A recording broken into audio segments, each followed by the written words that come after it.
Exodus, Exodus 1.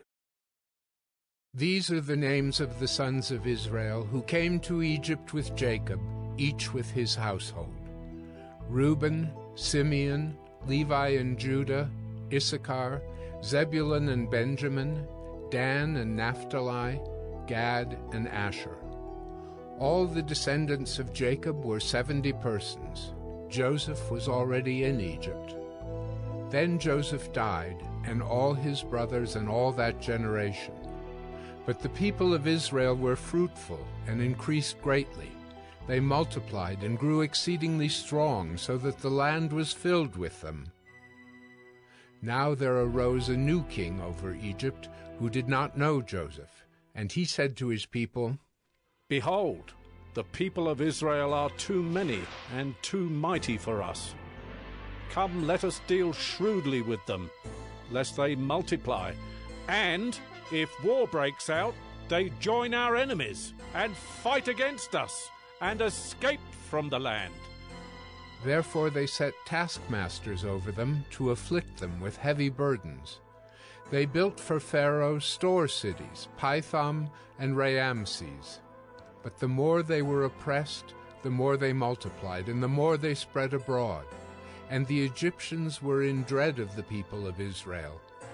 So they ruthlessly made the people of Israel work as slaves, and made their lives bitter with hard service, in mortar and brick, and in all kinds of work in the field.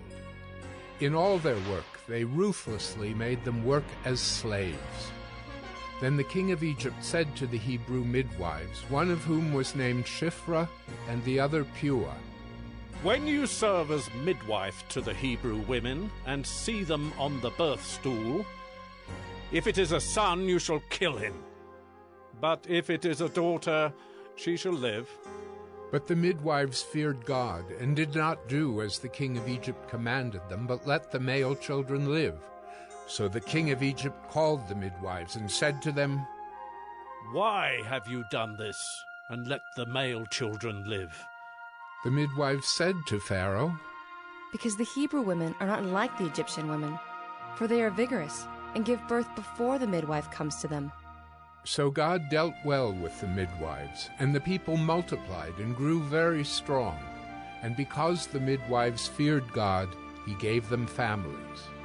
Then Pharaoh commanded all his people, "Every son that is born to the Hebrews you shall cast into the Nile, but you shall let every daughter live." Exodus 2. Now a man from the house of Levi went and took as his wife a Levite woman.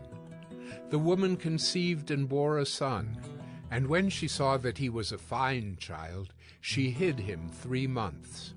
When she could hide him no longer, she took for him a basket made of bulrushes, and daubed it with bitumen and pitch. She put the child in it, and placed it among the reeds by the riverbank. And his sister stood at a distance to know what would be done to him. Now the daughter of Pharaoh came down to bathe at the river, while her young women walked beside the river. She saw the basket among the reeds, and sent her servant woman, and she took it. When she opened it, she saw the child, and behold, the baby was crying.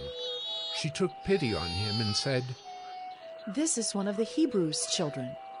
Then his sister said to Pharaoh's daughter, "Shall I go and call you a nurse from the Hebrew women to nurse the child for you?" And Pharaoh's daughter said to her, "Go." So the girl went and called the child's mother. And Pharaoh's daughter said to her, "Take this child away and nurse him for me, and I will give you your wages." So the woman took the child and nursed him. When the child grew up, she brought him to Pharaoh's daughter, and he became her son. She named him Moses. "Because," she said, "I drew him out of the water."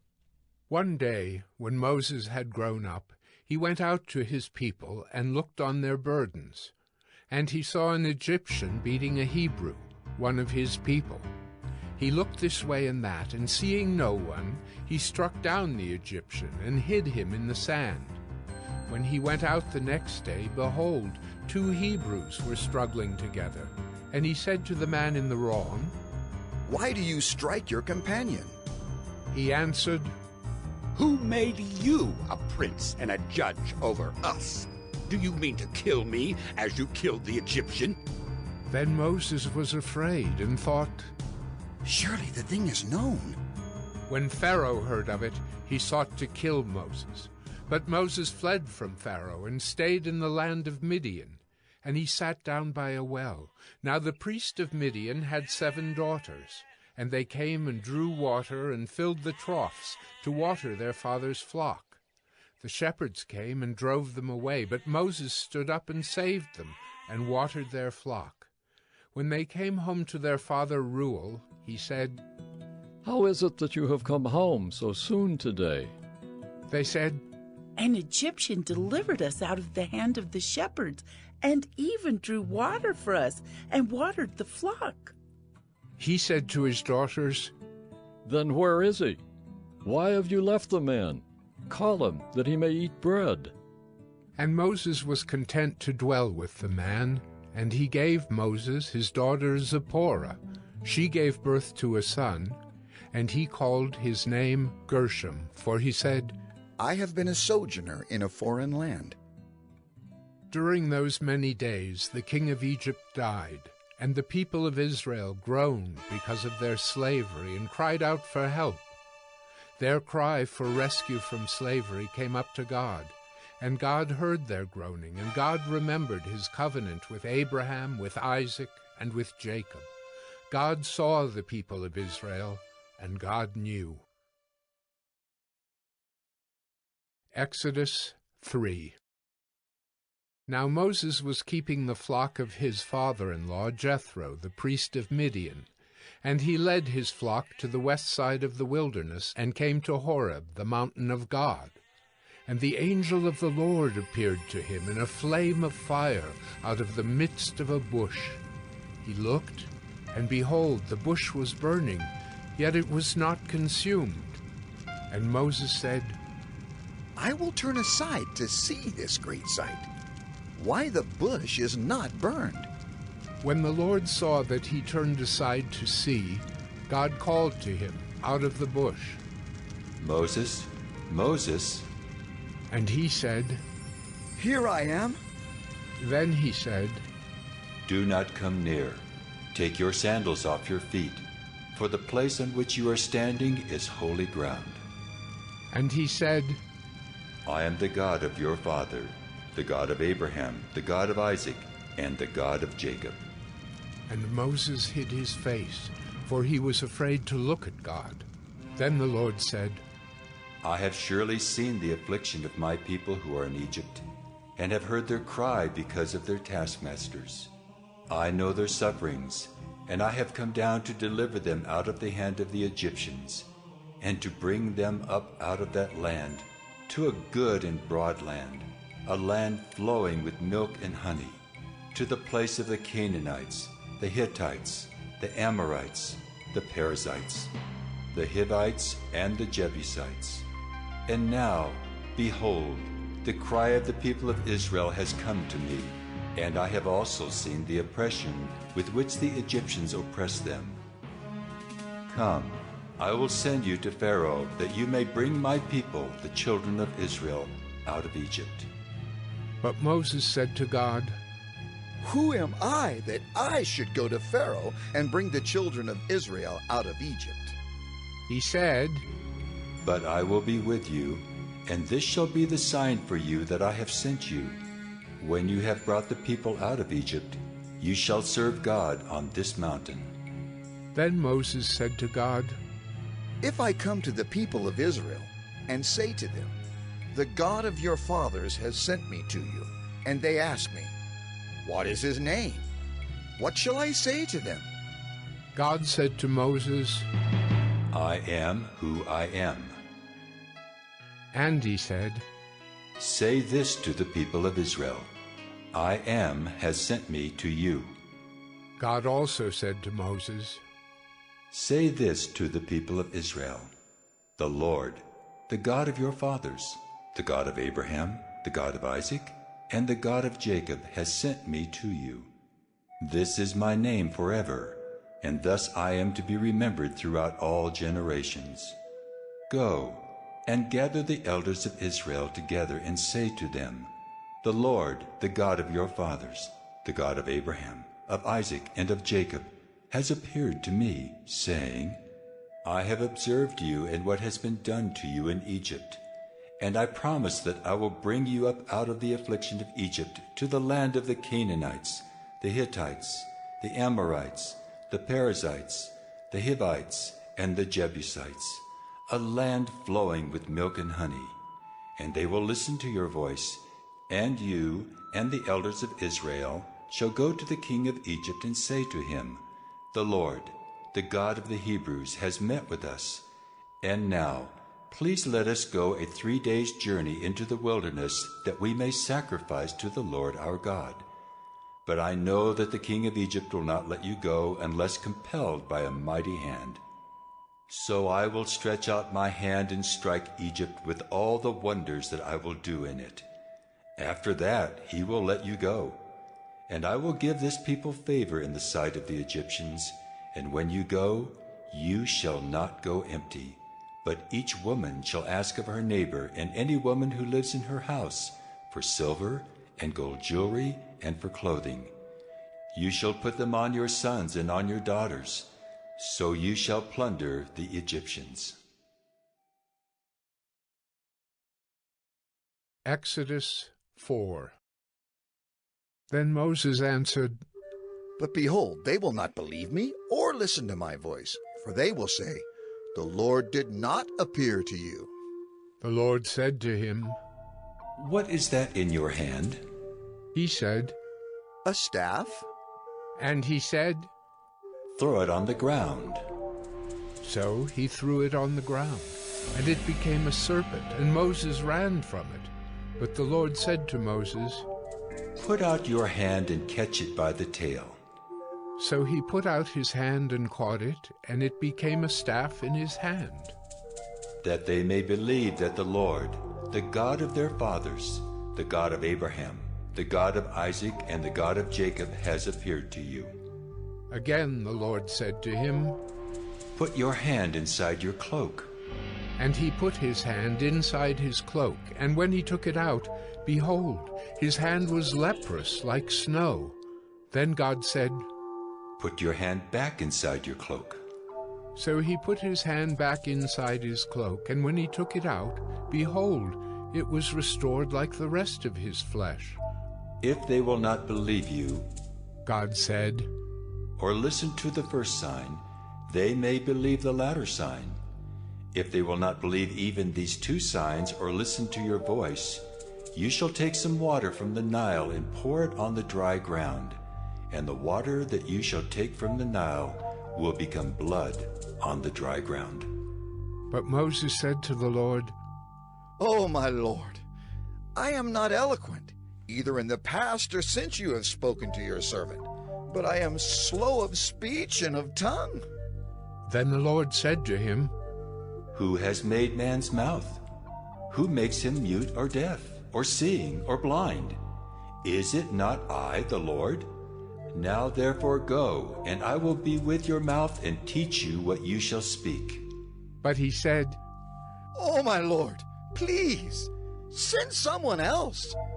Then the anger of the Lord was kindled against Moses, and he said, Is there not Aaron your brother the Levite? I know that he can speak well.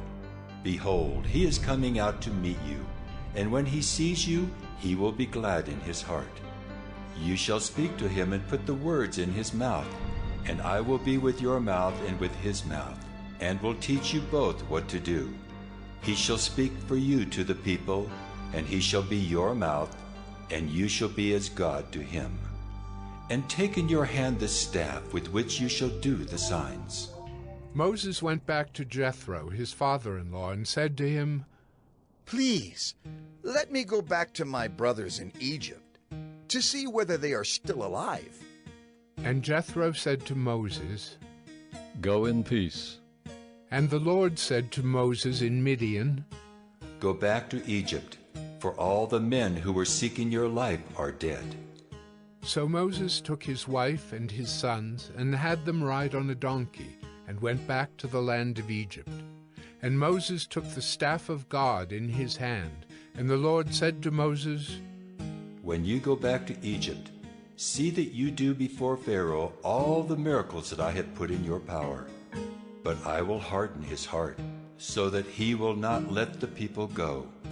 Then you shall say to Pharaoh, Thus says the Lord, Israel is my firstborn son, and I say to you, Let my son go that he may serve me. If you refuse to let him go, behold, I will kill your firstborn son. At a lodging place on the way, the Lord met him, and sought to put him to death. Then Zipporah took a flint, and cut off her son's foreskin, and touched Moses' feet with it, and said, Surely you are a bridegroom of blood to me. So he let him alone. It was then that she said, A bridegroom of blood, because of the circumcision. The Lord said to Aaron, Go into the wilderness to meet Moses. So he went and met him at the mountain of God, and kissed him. And Moses told Aaron all the words of the Lord with which he had sent him to speak, and all the signs that he had commanded him to do. Then Moses and Aaron went and gathered together all the elders of the people of Israel. Aaron spoke all the words that the Lord had spoken to Moses, and did the signs in the sight of the people. And the people believed. And when they heard that the Lord had visited the people of Israel, and that he had seen their affliction, they bowed their heads and worshipped. Exodus 5. Afterward Moses and Aaron went and said to Pharaoh, Thus says the Lord, the God of Israel, Let my people go, that they may hold a feast to me in the wilderness. But Pharaoh said, Who is the Lord that I should obey his voice and let Israel go? I do not know the Lord, and moreover, I will not let Israel go. Then they said, The God of the Hebrews has met with us. Please let us go a 3 days' journey into the wilderness, that we may sacrifice to the Lord our God, lest he fall upon us with pestilence or with the sword. But the king of Egypt said to them, Moses and Aaron, why do you take the people away from their work? Get back to your burdens. And Pharaoh said, Behold, the people of the land are now many, and you make them rest from their burdens? The same day Pharaoh commanded the taskmasters of the people and their foremen, You shall no longer give the people straw to make bricks, as in the past. Let them go and gather straw for themselves. But the number of bricks that they made in the past you shall impose on them. You shall by no means reduce it, for they are idle. Therefore they cry, Let us go and offer sacrifice to our God. Let heavier work be laid on the men, that they may labor at it and pay no regard to lying words. So the taskmasters and the foremen of the people went out and said to the people, Thus says Pharaoh, I will not give you straw. Go and get your straw yourselves wherever you can find it, but your work will not be reduced in the least. So the people were scattered throughout all the land of Egypt to gather stubble for straw. The taskmasters were urgent, saying, Complete your work, your daily task each day, as when there was straw. And the foremen of the people of Israel, whom Pharaoh's taskmasters had set over them, were beaten and were asked, Why have you not done all your task of making bricks today and yesterday, as in the past? Then the foreman of the people of Israel came and cried to Pharaoh, Why do you treat your servants like this? No straw is given to your servants, yet they say to us, Make bricks! And behold, your servants are beaten, but the fault is in your own people. But he said, You are idle, you are idle. That is why you say, Let us go and sacrifice to the Lord. Go now and work. No straw will be given you, but you must still deliver the same number of bricks. The foreman of the people of Israel saw that they were in trouble when they said, You shall by no means reduce your number of bricks, your daily task each day. They met Moses and Aaron, who were waiting for them as they came out from Pharaoh, and they said to them, The Lord look on you and judge, because you have made a stink in the sight of Pharaoh and his servants, and have put a sword in their hand to kill us. Then Moses turned to the Lord and said, O Lord, why have you done evil to this people? Why did you ever send me? For since I came to Pharaoh to speak in your name, he has done evil to this people, and you have not delivered your people at all. Exodus 6. But the Lord said to Moses, Now you shall see what I will do to Pharaoh. For with a strong hand he will send them out, and with a strong hand he will drive them out of his land. God spoke to Moses and said to him, I am the Lord. I appeared to Abraham, to Isaac, and to Jacob as God Almighty. But by my name the Lord I did not make myself known to them. I also established my covenant with them to give them the land of Canaan, the land in which they lived as sojourners. Moreover, I have heard the groaning of the people of Israel, whom the Egyptians hold as slaves, and I have remembered my covenant. Say therefore to the people of Israel, I am the Lord, and I will bring you out from under the burdens of the Egyptians, and I will deliver you from slavery to them, and I will redeem you with an outstretched arm and with great acts of judgment. I will take you to be my people, and I will be your God. And you shall know that I am the Lord your God, who has brought you out from under the burdens of the Egyptians. I will bring you into the land that I swore to give to Abraham, to Isaac, and to Jacob. I will give it to you for a possession. I am the Lord. Moses spoke thus to the people of Israel, but they did not listen to Moses because of their broken spirit and harsh slavery. So the Lord said to Moses, Go in, tell Pharaoh, king of Egypt, to let the people of Israel go out of his land. But Moses said to the Lord, Behold, the people of Israel have not listened to me. How then shall Pharaoh listen to me? For I am of uncircumcised lips. But the Lord spoke to Moses and Aaron and gave them a charge about the people of Israel and about Pharaoh, king of Egypt, to bring the people of Israel out of the land of Egypt. These are the heads of their fathers' houses, the sons of Reuben, the firstborn of Israel. Hanoch, Palu, Hezron, and Carmi. These are the clans of Reuben. The sons of Simeon. Jemuel, Jamin, Ohad, Jachin, Zohar, and Shaul the son of a Canaanite woman. These are the clans of Simeon. These are the names of the sons of Levi, according to their generations. Gershon, Kohath, and Merari. The years of the life of Levi being 137 years. The sons of Gershon. Libni and Shimei by their clans. The sons of Kohath. Amram, Izhar, Hebron, and Uzziel. The years of the life of Kohath being 133 years. The sons of Merari. Malai and Mushai. These are the clans of the Levites according to their generations. Amram took as his wife Jochebed, his father's sister, and she bore him Aaron and Moses, the years of the life of Amram being 137 years. The sons of Izhar. Korah, Nephig, and Zikri.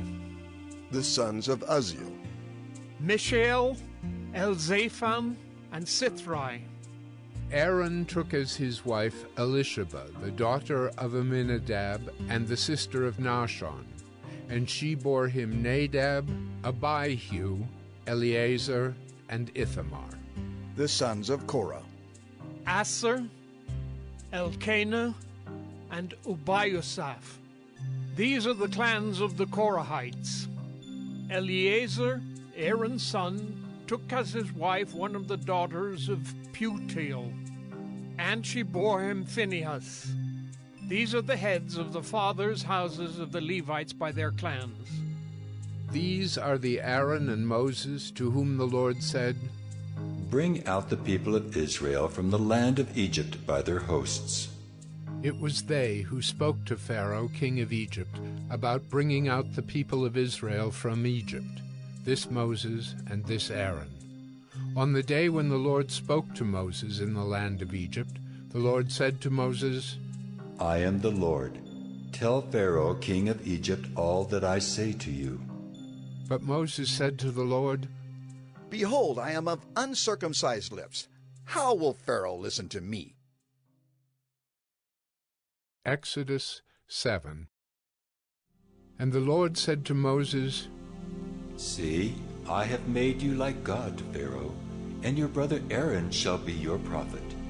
You shall speak all that I command you, and your brother Aaron shall tell Pharaoh to let the people of Israel go out of his land.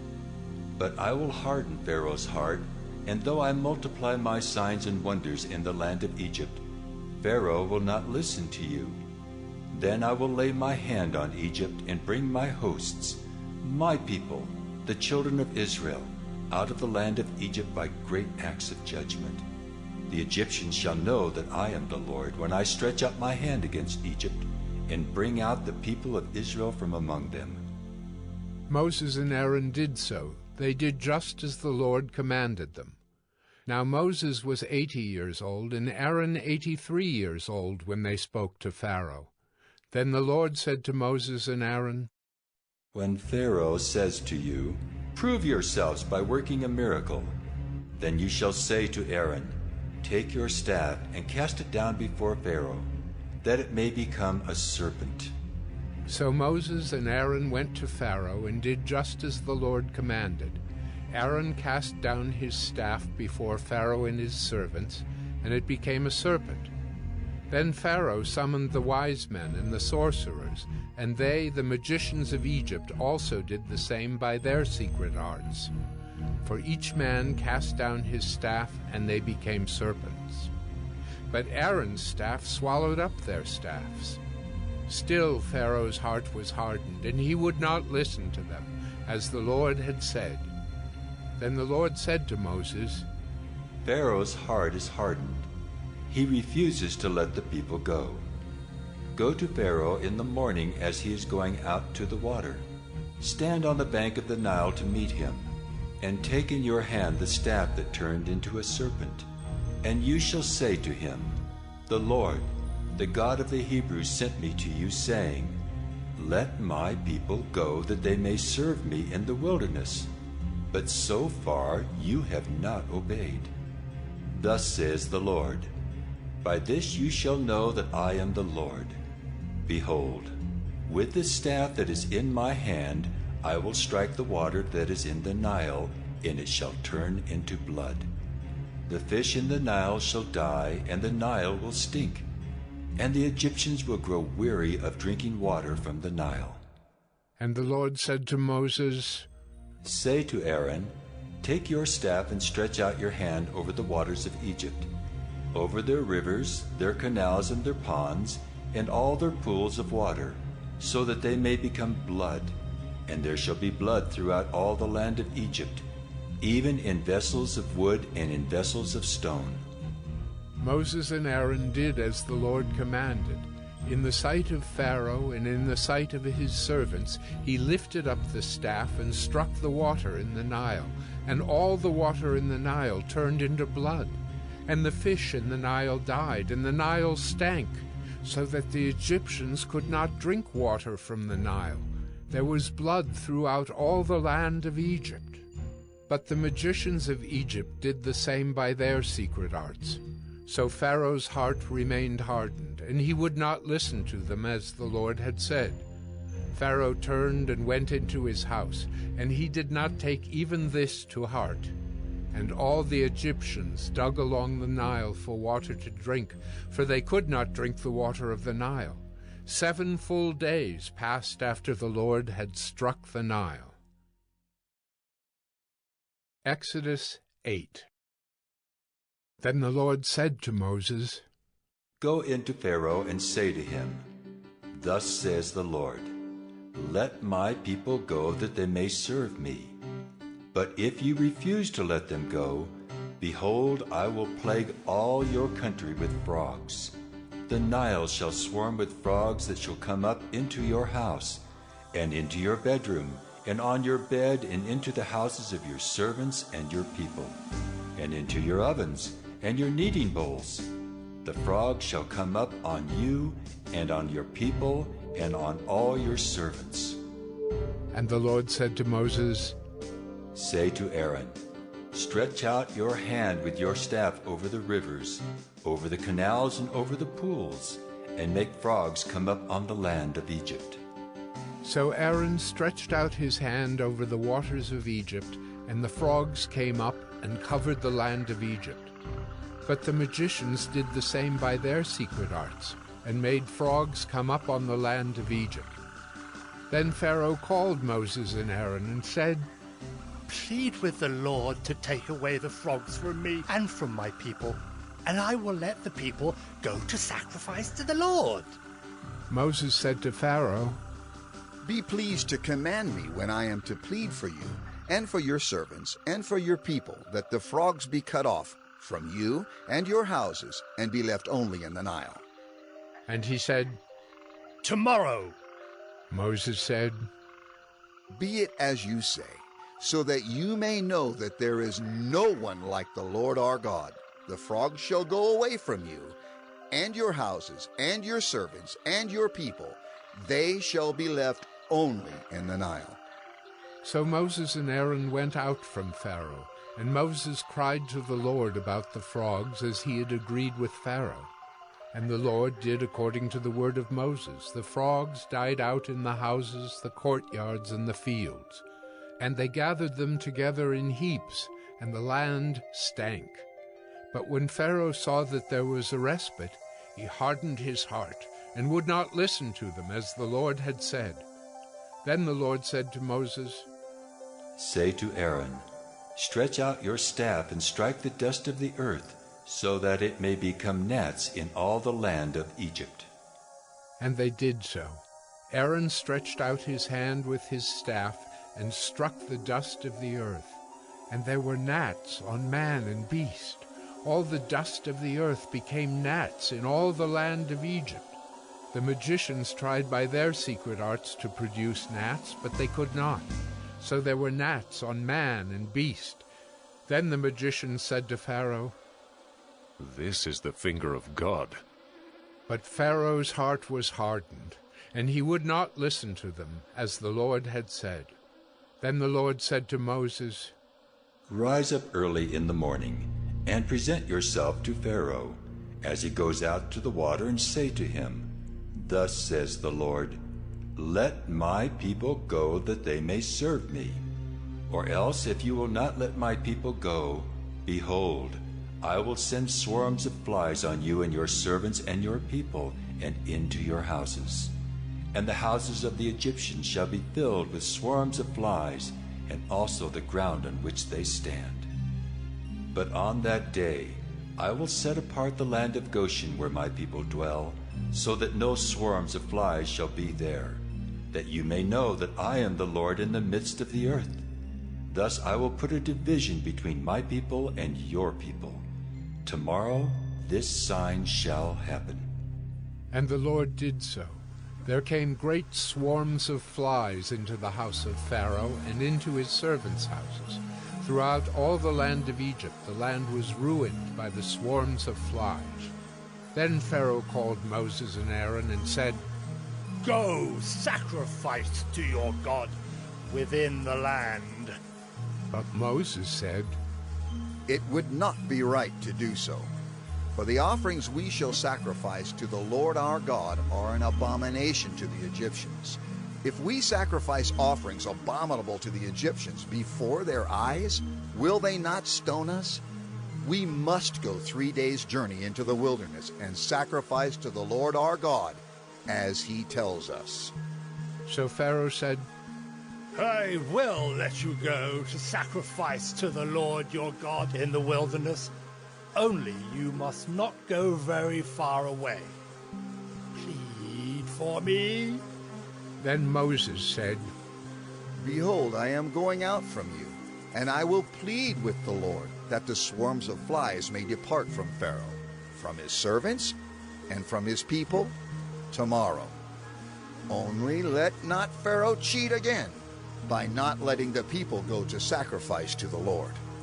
So Moses went out from Pharaoh and prayed to the Lord. And the Lord did as Moses asked, and removed the swarms of flies from Pharaoh, from his servants, and from his people. Not one remained. But Pharaoh hardened his heart this time also, and did not let the people go. Exodus 9. Then the Lord said to Moses, "Go into Pharaoh and say to him, 'Thus says the Lord, the God of the Hebrews, Let my people go that they may serve me. For if you refuse to let them go and still hold them, behold, the hand of the Lord will fall with a very severe plague upon your livestock that are in the field, the horses, the donkeys, the camels, the herds, and the flocks. But the Lord will make a distinction between the livestock of Israel and the livestock of Egypt, so that nothing of all that belongs to the people of Israel shall die.'" And the Lord set a time, saying, "Tomorrow the Lord will do this thing in the land." And the next day the Lord did this thing. All the livestock of the Egyptians died, but not one of the livestock of the people of Israel died. And Pharaoh sent, and behold, not one of the livestock of Israel was dead. But the heart of Pharaoh was hardened, and he did not let the people go. And the Lord said to Moses and Aaron, "Take handfuls of soot from the kiln, and let Moses throw them in the air in the sight of Pharaoh. It shall become fine dust over all the land of Egypt, and become boils breaking out in sores on man and beast throughout all the land of Egypt."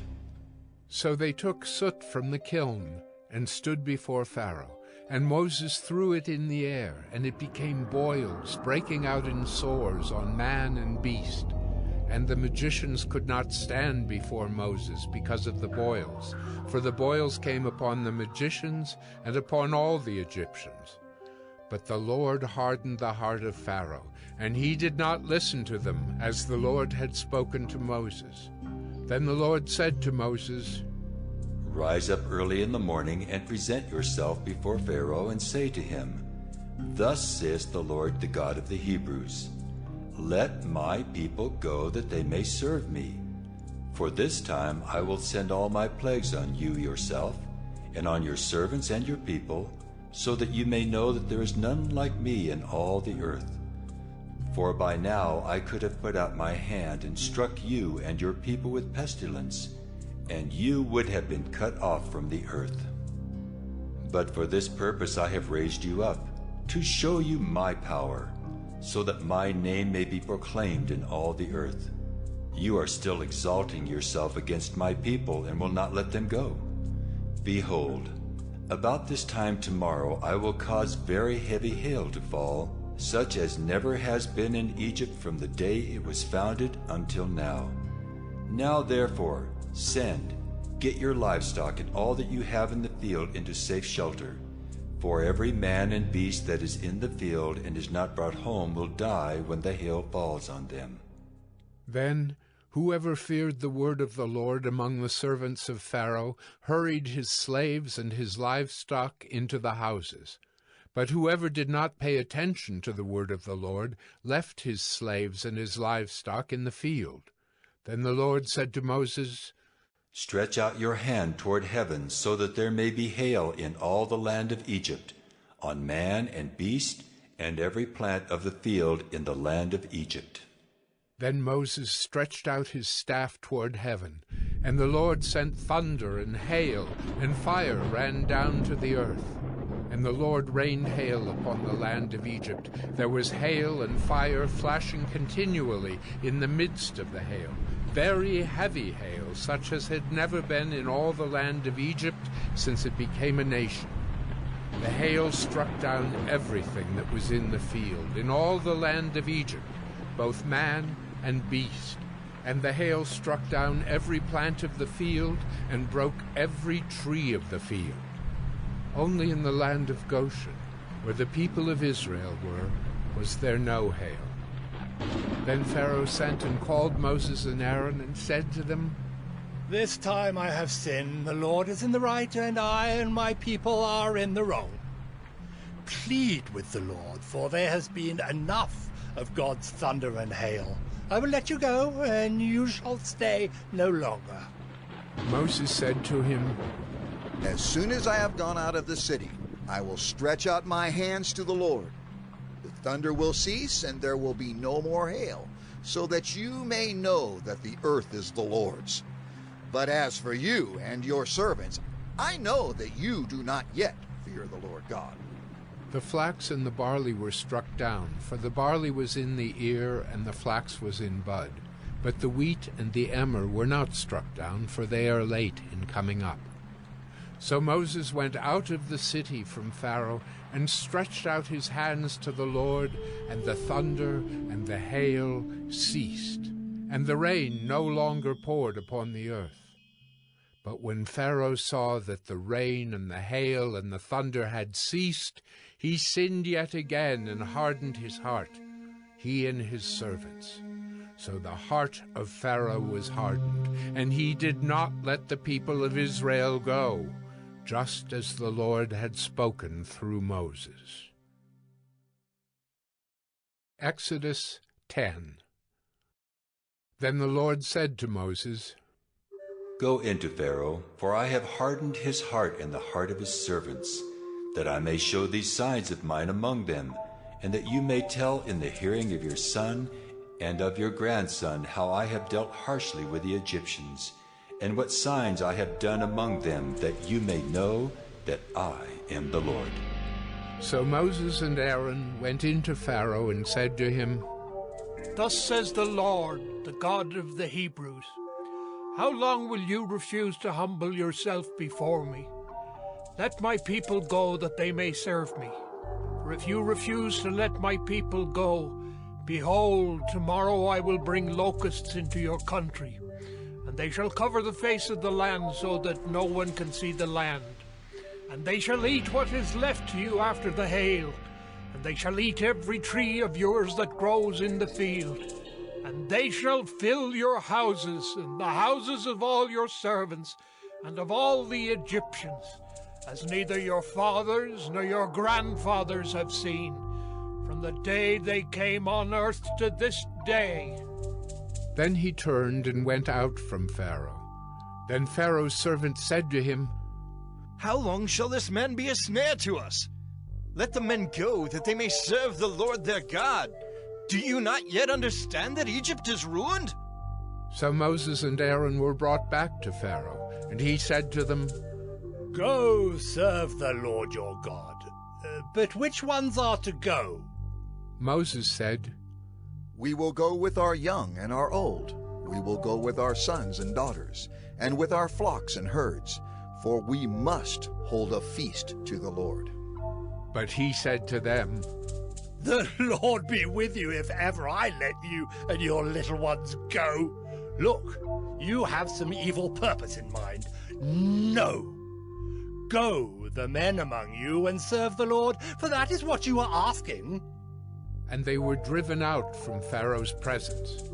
Then the Lord said to Moses, Stretch out your hand over the land of Egypt for the locusts, so that they may come upon the land of Egypt, and eat every plant in the land, all that the hail has left.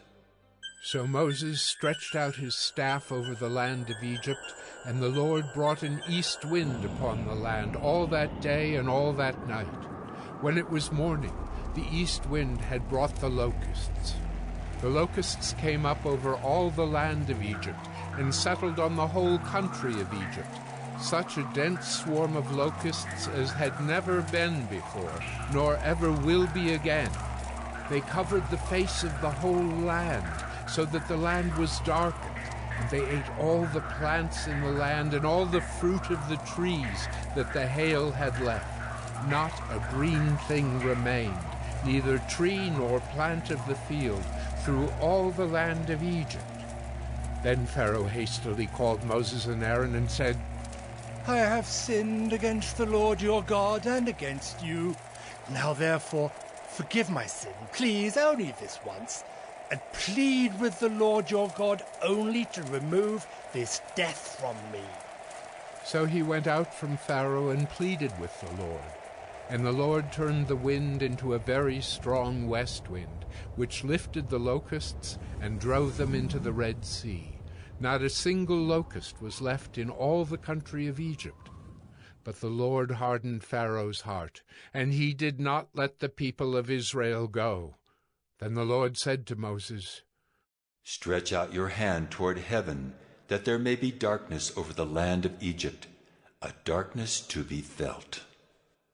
So Moses stretched out his hand toward heaven, and there was pitch darkness in all the land of Egypt 3 days.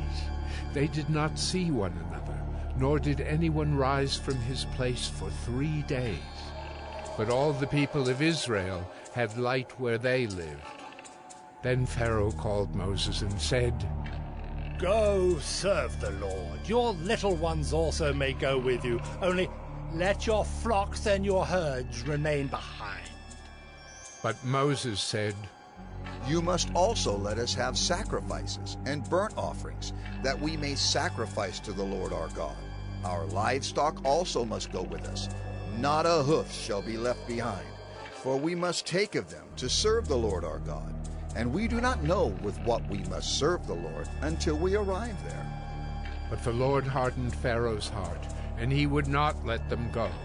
Then Pharaoh said to him, Get away from me! Take care never to see my face again, for on the day you see my face, you shall die. Moses said, As you say, I will not see your face again. Exodus 11. The Lord said to Moses, Yet one plague more I will bring upon Pharaoh and upon Egypt. Afterward he will let you go from here. When he lets you go, he will drive you away completely. Speak now in the hearing of the people, that they ask every man of his neighbor, and every woman of her neighbor for silver and gold jewelry. And the Lord gave the people favor in the sight of the Egyptians. Moreover, the man Moses was very great in the land of Egypt, in the sight of Pharaoh's servants, and in the sight of the people. So Moses said, Thus says the Lord, About midnight I will go out in the midst of Egypt, and every firstborn in the land of Egypt shall die, from the firstborn of Pharaoh who sits on his throne, even to the firstborn of the slave girl who is behind the handmill, and all the firstborn of the cattle. There shall be a great cry throughout all the land of Egypt, such as there has never been, nor ever will be again. But not a dog shall growl against any of the people of Israel, either man or beast, that you may know that the Lord makes a distinction between Egypt and Israel. And all these your servants shall come down to me and bow down to me, saying, Get out, you and all the people who follow you, and after that I will go out. And he went out from Pharaoh in hot anger. Then the Lord said to Moses, Pharaoh will not listen to you, that my wonders may be multiplied in the land of Egypt. Moses and Aaron did all these wonders before Pharaoh, and the Lord hardened Pharaoh's heart, and he did not let the people of Israel go out of his land. Exodus 12. The Lord said to Moses and Aaron in the land of Egypt, This month shall be for you the beginning of months. It shall be the first month of the year for you. Tell all the congregation of Israel that on the 10th day of this month, every man shall take a lamb according to their fathers' houses, a lamb for a household. And if the household is too small for a lamb, then he and his nearest neighbor shall take according to the number of persons. According to what each can eat, you shall make your count for the lamb.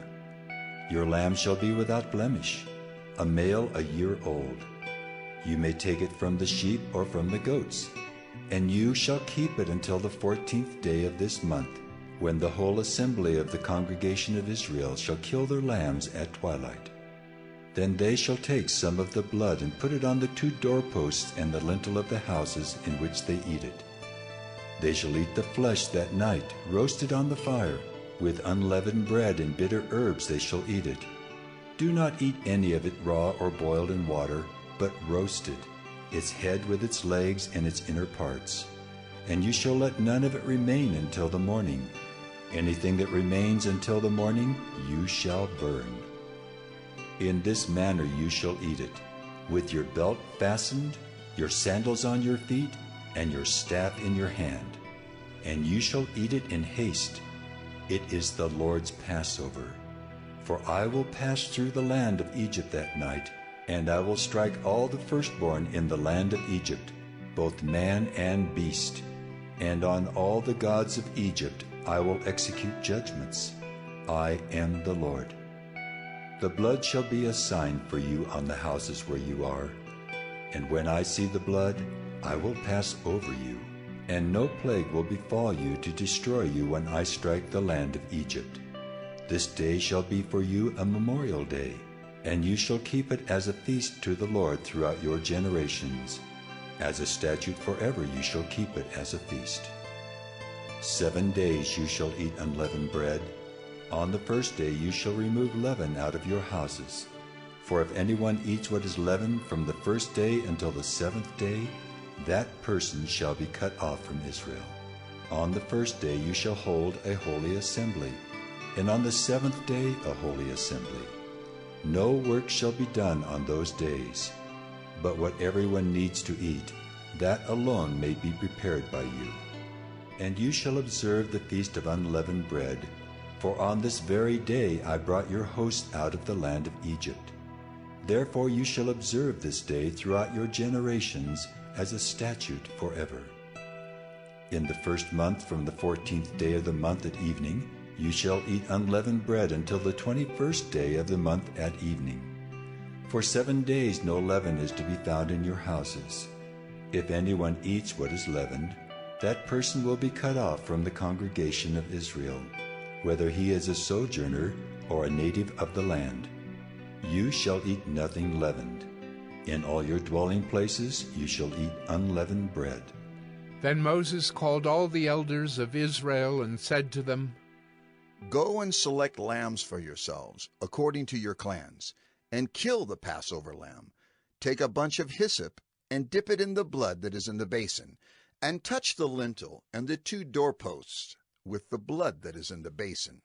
None of you shall go out of the door of his house until the morning.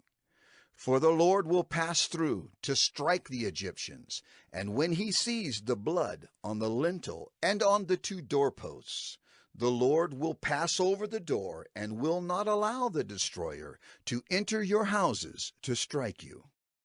You shall observe this rite as a statute for you and for your sons forever. And when you come to the land that the Lord will give you, as he has promised, you shall keep this service. And when your children say to you, What do you mean by this service? You shall say, It is the sacrifice of the Lord's Passover, for he passed over the houses of the people of Israel in Egypt, when he struck the Egyptians, but spared our houses. And the people bowed their heads and worshipped. Then the people of Israel went and did so, as the Lord had commanded Moses and Aaron, so they did. At midnight the Lord struck down all the firstborn in the land of Egypt, from the firstborn of Pharaoh who sat on his throne, the firstborn of the captive who was in the dungeon, and all the firstborn of the livestock. And Pharaoh rose up in the night, he and all his servants and all the Egyptians, and there was a great cry in Egypt, for there was not a house where someone was not dead. Then he summoned Moses and Aaron by night and said, Up, go out from among my people, both you and the people of Israel, and go, serve the Lord as you have said. Take your flocks and your herds as you have said, and be gone, and bless me also. The Egyptians were urgent with the people to send them out of the land in haste, for they said, We shall all be dead. So the people took their dough before it was leavened, their kneading bowls being bound up in their cloaks on their shoulders. The people of Israel had also done as Moses told them, for they had asked the Egyptians for silver and gold jewelry and for clothing. And the Lord had given the people favor in the sight of the Egyptians, so that they let them have what they asked. Thus they plundered the Egyptians, and the people of Israel journeyed from Ramesses to Succoth, about 600,000 men on foot, besides women and children. A mixed multitude also went up with them, and very much livestock, both flocks and herds. And they baked unleavened cakes of the dough that they had brought out of Egypt, for it was not leavened, because they were thrust out of Egypt and could not wait, nor had they prepared any provisions for themselves. The time that the people of Israel lived in Egypt was 430 years. At the end of 430 years, on that very day, all the hosts of the Lord went out from the land of Egypt. It was a night of watching by the Lord, to bring them out of the land of Egypt. So this same night is a night of watching kept to the Lord by all the people of Israel throughout their generations. And the Lord said to Moses and Aaron, This is the statute of the Passover. No foreigner shall eat of it, but every slave that is bought for money may eat of it after you have circumcised him. No foreigner or hired servant may eat of it. It shall be eaten in one house. You shall not take any of the flesh outside the house, and you shall not break any of its bones. All the congregation of Israel shall keep it. If a stranger shall sojourn with you, and would keep the Passover to the Lord, let all his males be circumcised. Then he may come near and keep it. He shall be as a native of the land, but no uncircumcised person shall eat of it. There shall be one law for the native and for the stranger who sojourns among you. All the people of Israel did just as the Lord commanded Moses and Aaron. And on that very day the Lord brought the people of Israel out of the land of Egypt by their hosts.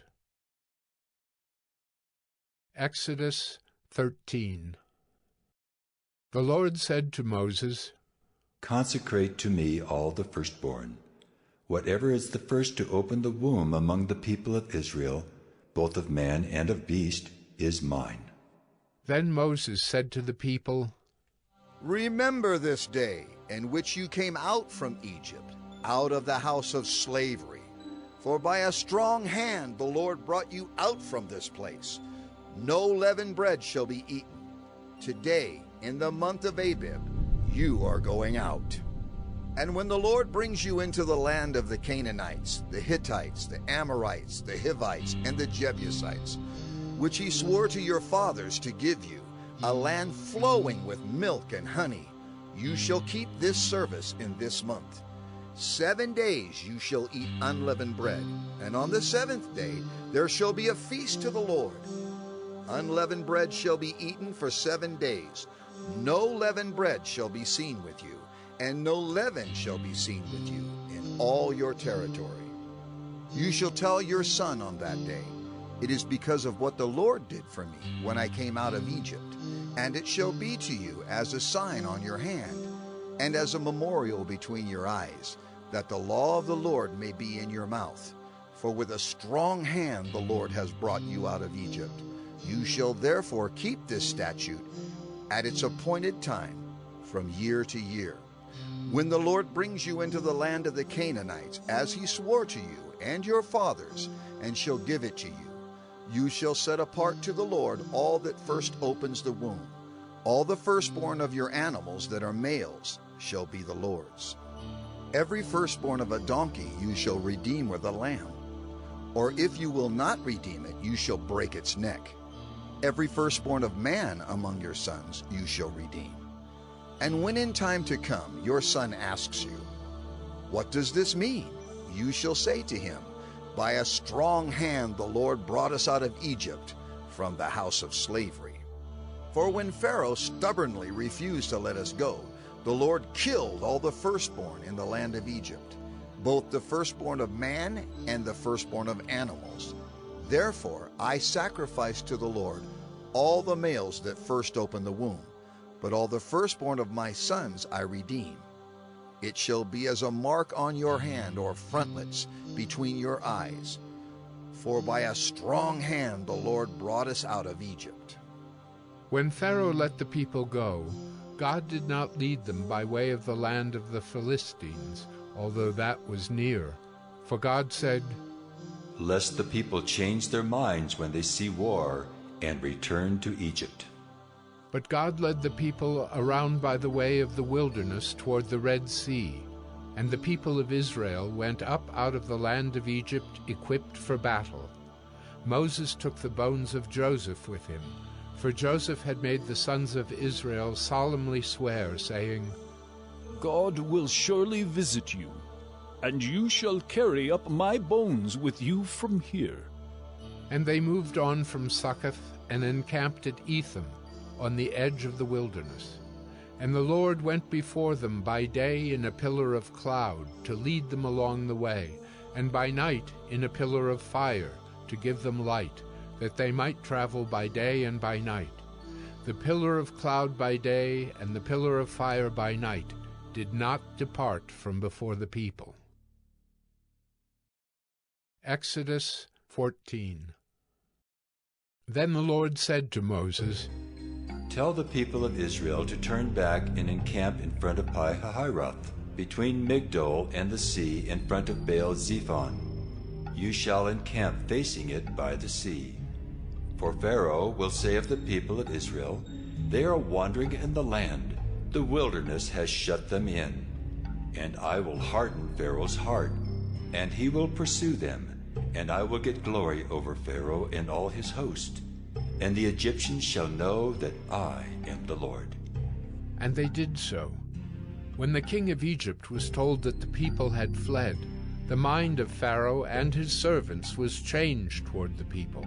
And they said, "What is this we have done, that we have let Israel go from serving us?"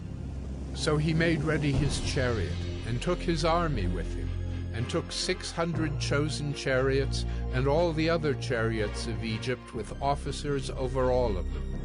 And the Lord hardened the heart of Pharaoh, king of Egypt, and he pursued the people of Israel, while the people of Israel were going out defiantly.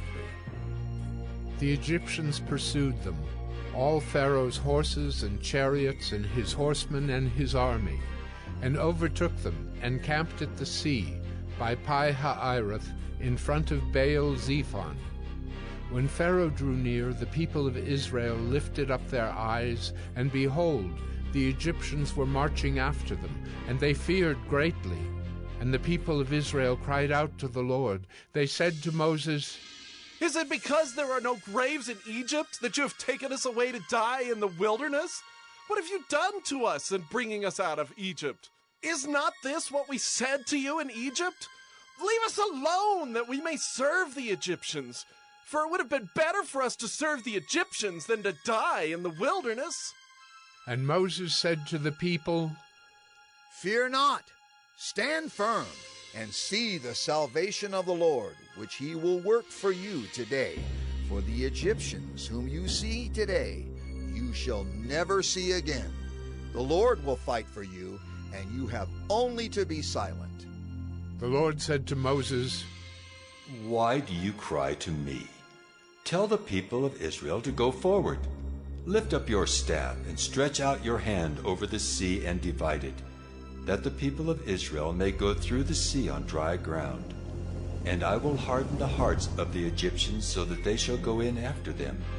And I will get glory over Pharaoh and all his host, his chariots and his horsemen.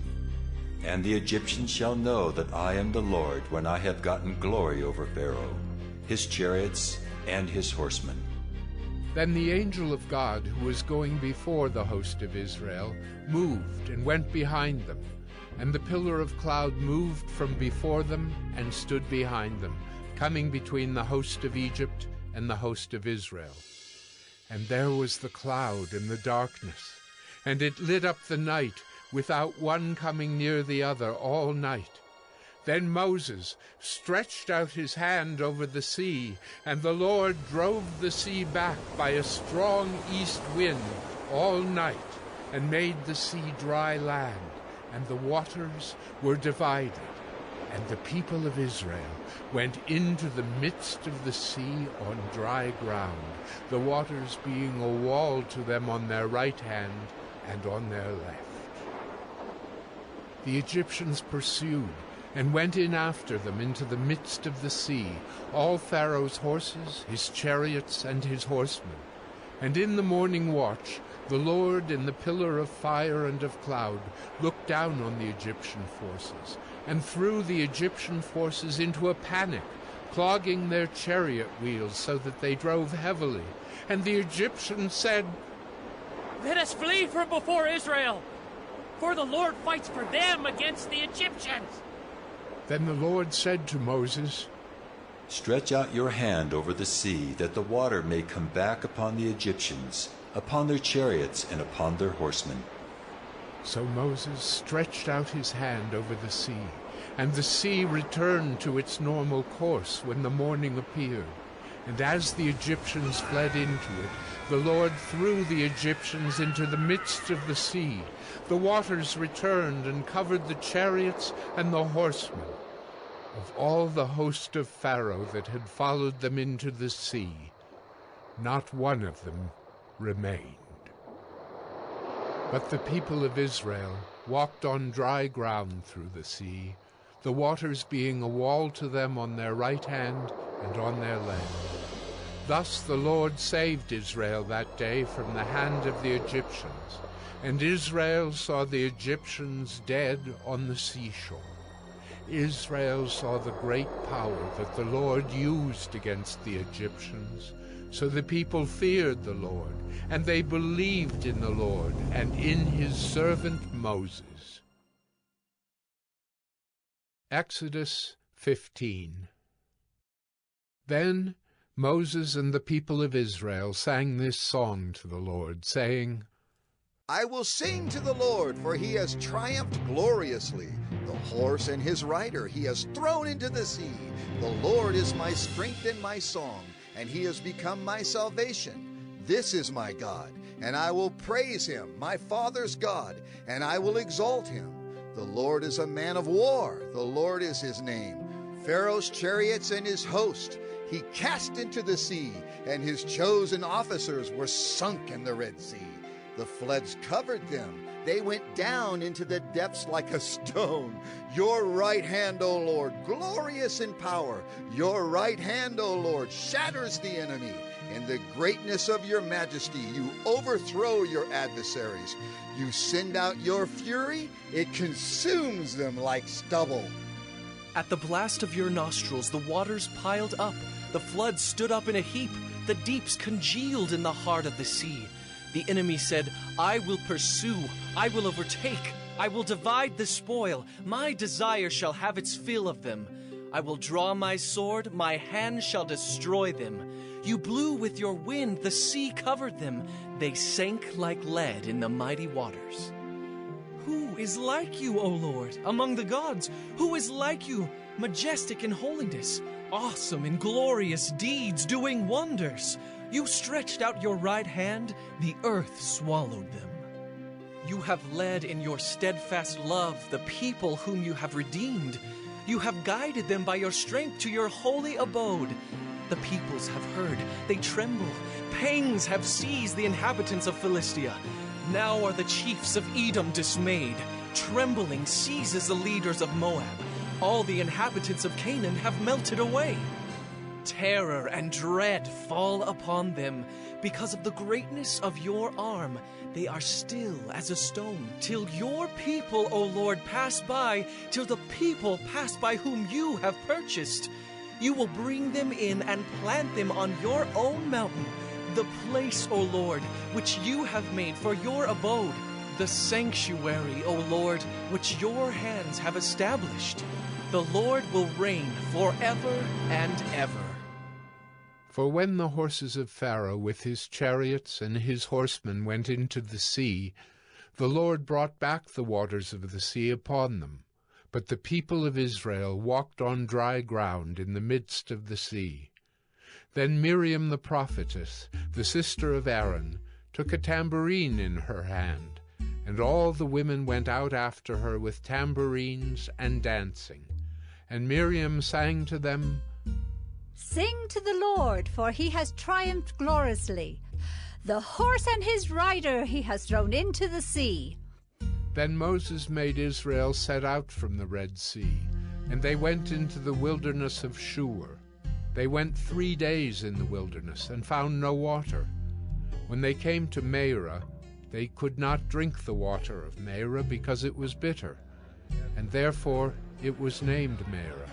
And the people grumbled against Moses, saying, "What shall we drink?" And he cried to the Lord, and the Lord showed him a log, and he threw it into the water, and the water became sweet. There the Lord made for them a statute and a rule, and there he tested them, saying, If you will diligently listen to the voice of the Lord your God, and do that which is right in his eyes, and give ear to his commandments, and keep all his statutes, I will put none of the diseases on you that I put on the Egyptians, for I am the Lord your healer. Then they came to Elim, where there were 12 springs of water and 70 palm trees, and they encamped there by the water. Exodus 16.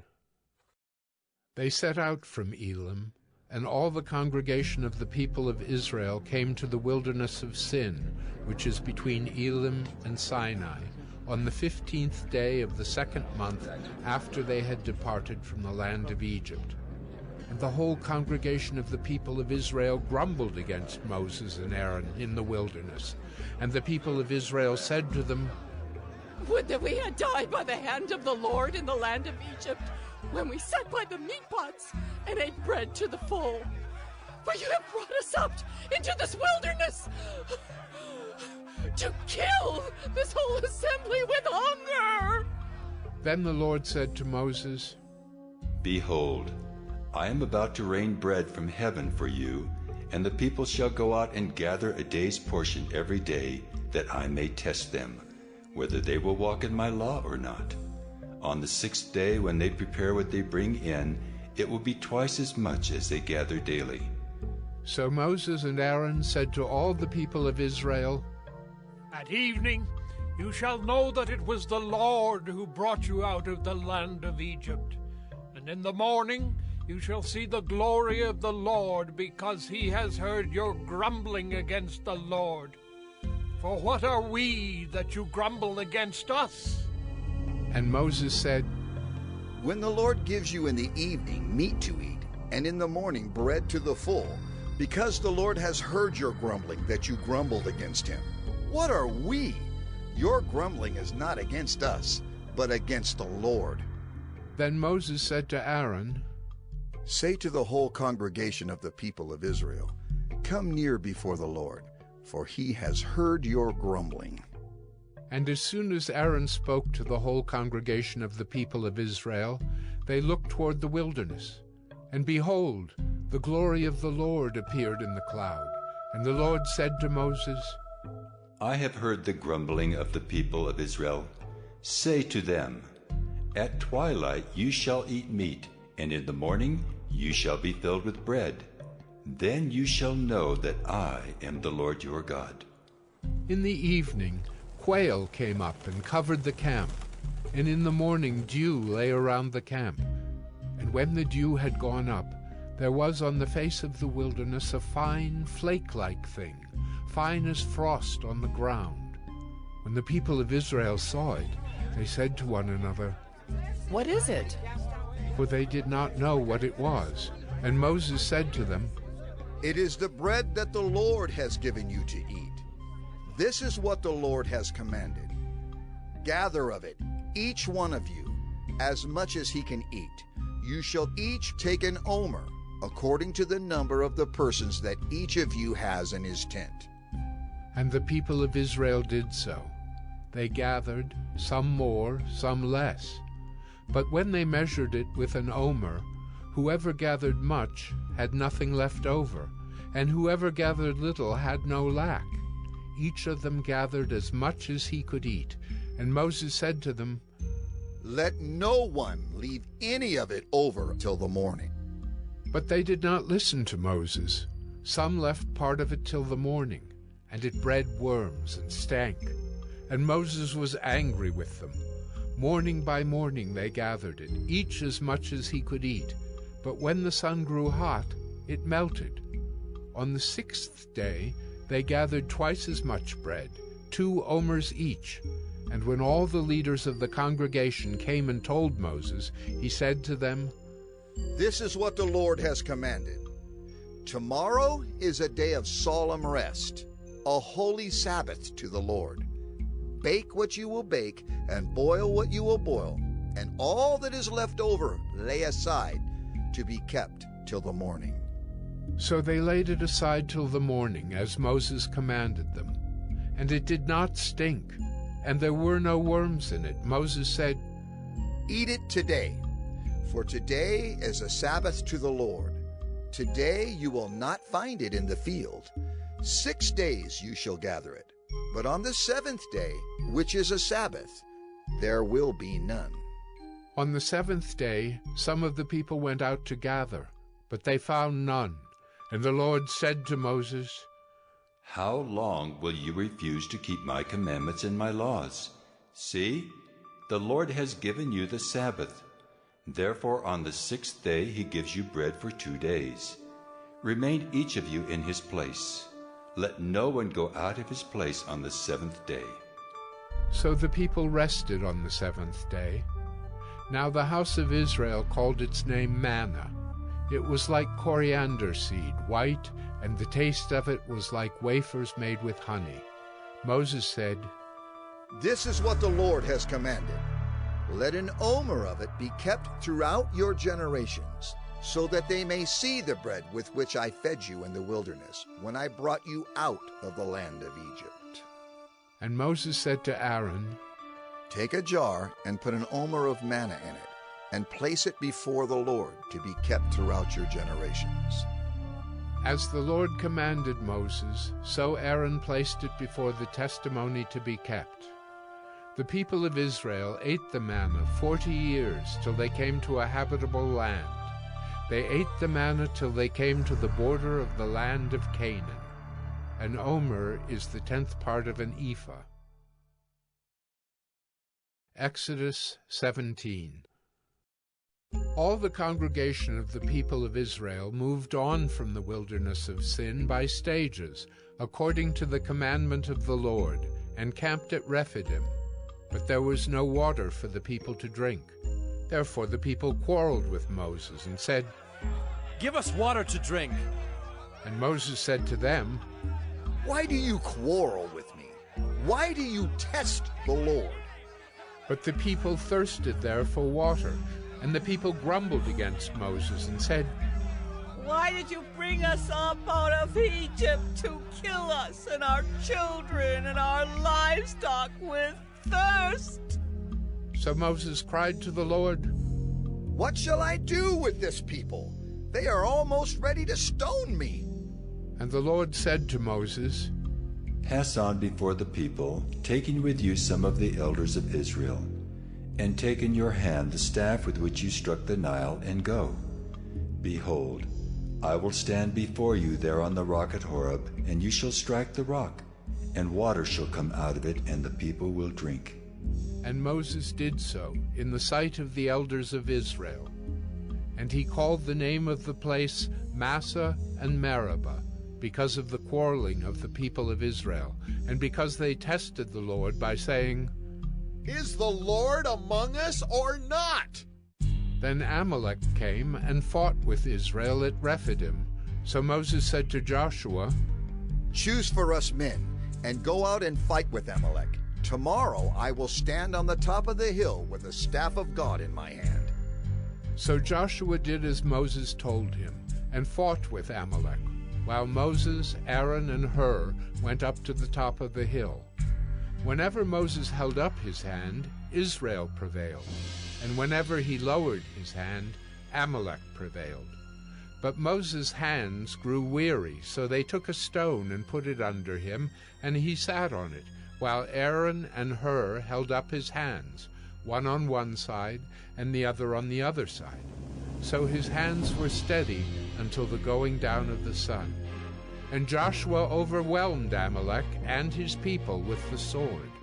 Then the Lord said to Moses, "Write this as a memorial in a book and recite it in the ears of Joshua, that I will utterly blot out the memory of Amalek from under heaven." And Moses built an altar and called the name of it, "The Lord is my banner," saying, "A hand upon the throne of the Lord. The Lord will have war with Amalek from generation to generation." Exodus 18. Jethro, the priest of Midian, Moses' father-in-law, heard of all that God had done for Moses and for Israel his people, how the Lord had brought Israel out of Egypt. Now Jethro, Moses' father-in-law, had taken Zipporah, Moses' wife, after he had sent her home, along with her 2 sons. The name of the one was Gershom, for he said, "I have been a sojourner in a foreign land." And the name of the other, Eliezer, for he said, "The God of my father was my help, and delivered me from the sword of Pharaoh." Jethro, Moses' father-in-law, came with his sons and his wife to Moses in the wilderness, where he was encamped at the mountain of God. And when he sent word to Moses, "I, your father-in-law Jethro, am coming to you with your wife and her 2 sons with her." Moses went out to meet his father-in-law, and bowed down and kissed him. And they asked each other of their welfare, and went into the tent. Then Moses told his father-in-law all that the Lord had done to Pharaoh and to the Egyptians for Israel's sake, all the hardship that had come upon them in the way, and how the Lord had delivered them. And Jethro rejoiced for all the good that the Lord had done to Israel, in that he had delivered them out of the hand of the Egyptians. Jethro said, "Blessed be the Lord, who has delivered you out of the hand of the Egyptians and out of the hand of Pharaoh, and has delivered the people from under the hand of the Egyptians. Now I know that the Lord is greater than all gods, because in this affair they dealt arrogantly with the people." And Jethro, Moses' father-in-law, brought a burnt offering and sacrifices to God. And Aaron came with all the elders of Israel to eat bread with Moses' father-in-law before God. The next day Moses sat to judge the people, and the people stood around Moses from morning till evening. When Moses' father-in-law saw all that he was doing for the people, he said, "What is this that you are doing for the people? Why do you sit alone, and all the people stand around you from morning till evening?" And Moses said to his father-in-law, "Because the people come to me to inquire of God. When they have a dispute, they come to me, and I decide between one person and another, and I make them know the statutes of God and his laws." Moses' father-in-law said to him, "What you are doing is not good. You and the people with you will certainly wear yourselves out, for the thing is too heavy for you. You are not able to do it alone. Now obey my voice. I will give you advice, and God be with you. You shall represent the people before God and bring their cases to God. And you shall warn them about the statutes and the laws, and make them know the way in which they must walk and what they must do. Moreover, look for able men from all the people, men who fear God, who are trustworthy and hate a bribe, and place such men over the people as chiefs of thousands, of hundreds, of fifties, and of tens, and let them judge the people at all times. Every great matter they shall bring to you, but any small matter they shall decide themselves. So it will be easier for you, and they will bear the burden with you. If you do this, God will direct you. You will be able to endure, and all this people also will go to their place in peace. So Moses listened to the voice of his father-in-law and did all that he had said. Moses chose able men out of all Israel and made them heads over the people, chiefs of thousands, of hundreds, of fifties, and of tens. And they judged the people at all times. Any hard case they brought to Moses, but any small matter they decided themselves. Then Moses let his father-in-law depart, and he went away to his own country. Exodus 19. On the third new moon, after the people of Israel had gone out of the land of Egypt, on that day they came into the wilderness of Sinai. They set out from Rephidim and came into the wilderness of Sinai, and they encamped in the wilderness. There Israel encamped before the mountain, while Moses went up to God. The Lord called to him out of the mountain, saying, Thus you shall say to the house of Jacob, and tell the people of Israel, You yourselves have seen what I did to the Egyptians, and how I bore you on eagle's wings, and brought you to myself. Now, therefore, if you will indeed obey my voice and keep my covenant, you shall be my treasured possession among all peoples. For all the earth is mine, and you shall be to me a kingdom of priests and a holy nation. These are the words that you shall speak to the people of Israel. So Moses came and called the elders of the people, and set before them all these words that the Lord had commanded him. All the people answered together and said, All that the Lord has spoken we will do. And Moses reported the words of the people to the Lord.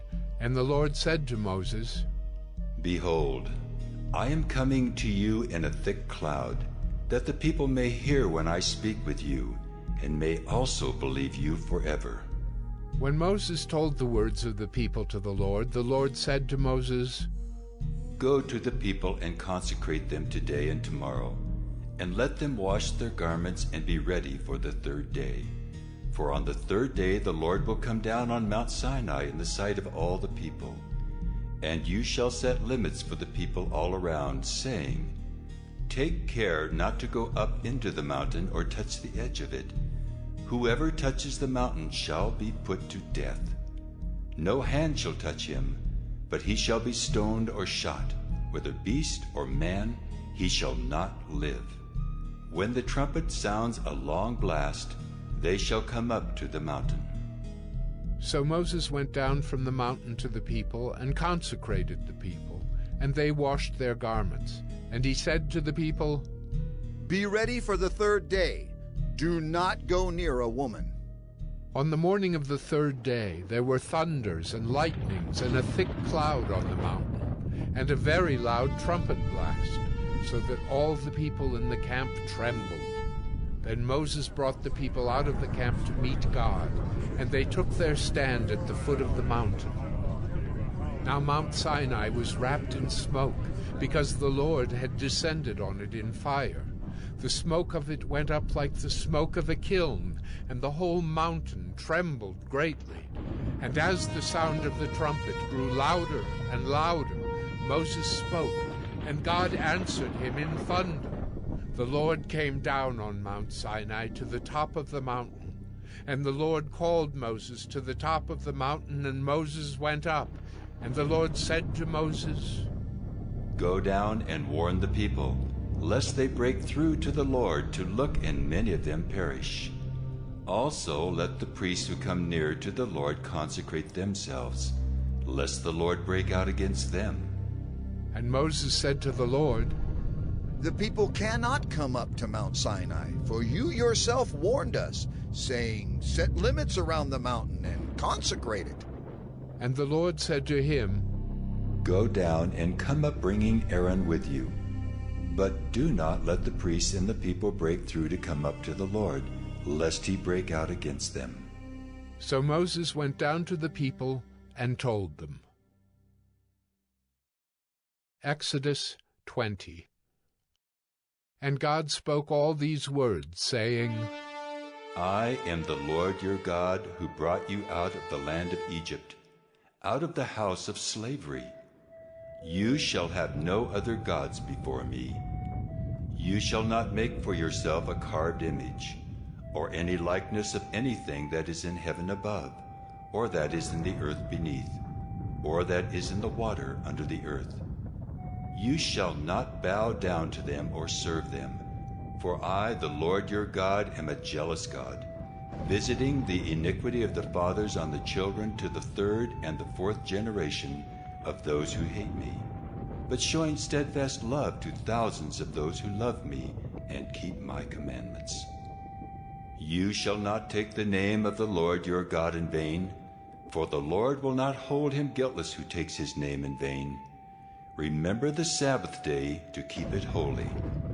6 days you shall labor and do all your work, but the seventh day is a Sabbath to the Lord your God. On it you shall not do any work, you or your son or your daughter, your male servant or your female servant, or your livestock, or the sojourner who is within your gates. For in 6 days the Lord made heaven and earth, the sea, and all that is in them, and rested on the seventh day. Therefore the Lord blessed the Sabbath day and made it holy. Honor your father and your mother, that your days may be long in the land that the Lord your God is giving you. You shall not murder. You shall not commit adultery. You shall not steal. You shall not bear false witness against your neighbor. You shall not covet your neighbor's house. You shall not covet your neighbor's wife, or his male servant, or his female servant, or his ox, or his donkey, or anything that is your neighbor's." Now when all the people saw the thunder, and the flashes of lightning, and the sound of the trumpet, and the mountain smoking, the people were afraid and trembled, and they stood far off and said to Moses, "You speak to us, and we will listen, but do not let God speak to us, lest we die." Moses said to the people, "Do not fear, for God has come to test you, that the fear of him may be before you, that you may not sin." The people stood far off, while Moses drew near to the thick darkness where God was. And the Lord said to Moses, "Thus you shall say to the people of Israel, You have seen for yourselves that I have talked with you from heaven. You shall not make gods of silver to be with me, nor shall you make for yourselves gods of gold. An altar of earth you shall make for me, and sacrifice on it your burnt offerings and your peace offerings, your sheep and your oxen. In every place where I cause my name to be remembered, I will come to you and bless you. If you make me an altar of stone, you shall not build it of hewn stones, for if you wield your tool on it, you profane it. And you shall not go up by steps to my altar, that your nakedness be not exposed on it." Exodus 21. Now these are the rules that you shall set before them. "When you buy a Hebrew slave, he shall serve 6 years, and in the 7th he shall go out free for nothing. If he comes in single, he shall go out single. If he comes in married, then his wife shall go out with him. If his master gives him a wife, and she bears him sons or daughters, the wife and her children shall be her master's, and he shall go out alone. But if the slave plainly says, 'I love my master, my wife, and my children,' I will not go out free. Then his master shall bring him to God, and he shall bring him to the door or the doorpost, and his master shall bore his ear through with an awl, and he shall be his slave forever. When a man sells his daughter as a slave, she shall not go out as the male slaves do. If she does not please her master, who has designated her for himself, then he shall let her be redeemed. He shall have no right to sell her to a foreign people, since he has broken faith with her. If he designates her for his son, he shall deal with her as with a daughter. If he takes another wife to himself, he shall not diminish her food, her clothing, or her marital rights. And if he does not do these three things for her, she shall go out for nothing, without payment of money. Whoever strikes a man so that he dies shall be put to death. But if he did not lie in wait for him, but God let him fall into his hand, then I will appoint for you a place to which he may flee. But if a man willfully attacks another to kill him by cunning, you shall take him from my altar, that he may die. Whoever strikes his father or his mother shall be put to death. Whoever steals a man and sells him, and anyone found in possession of him, shall be put to death.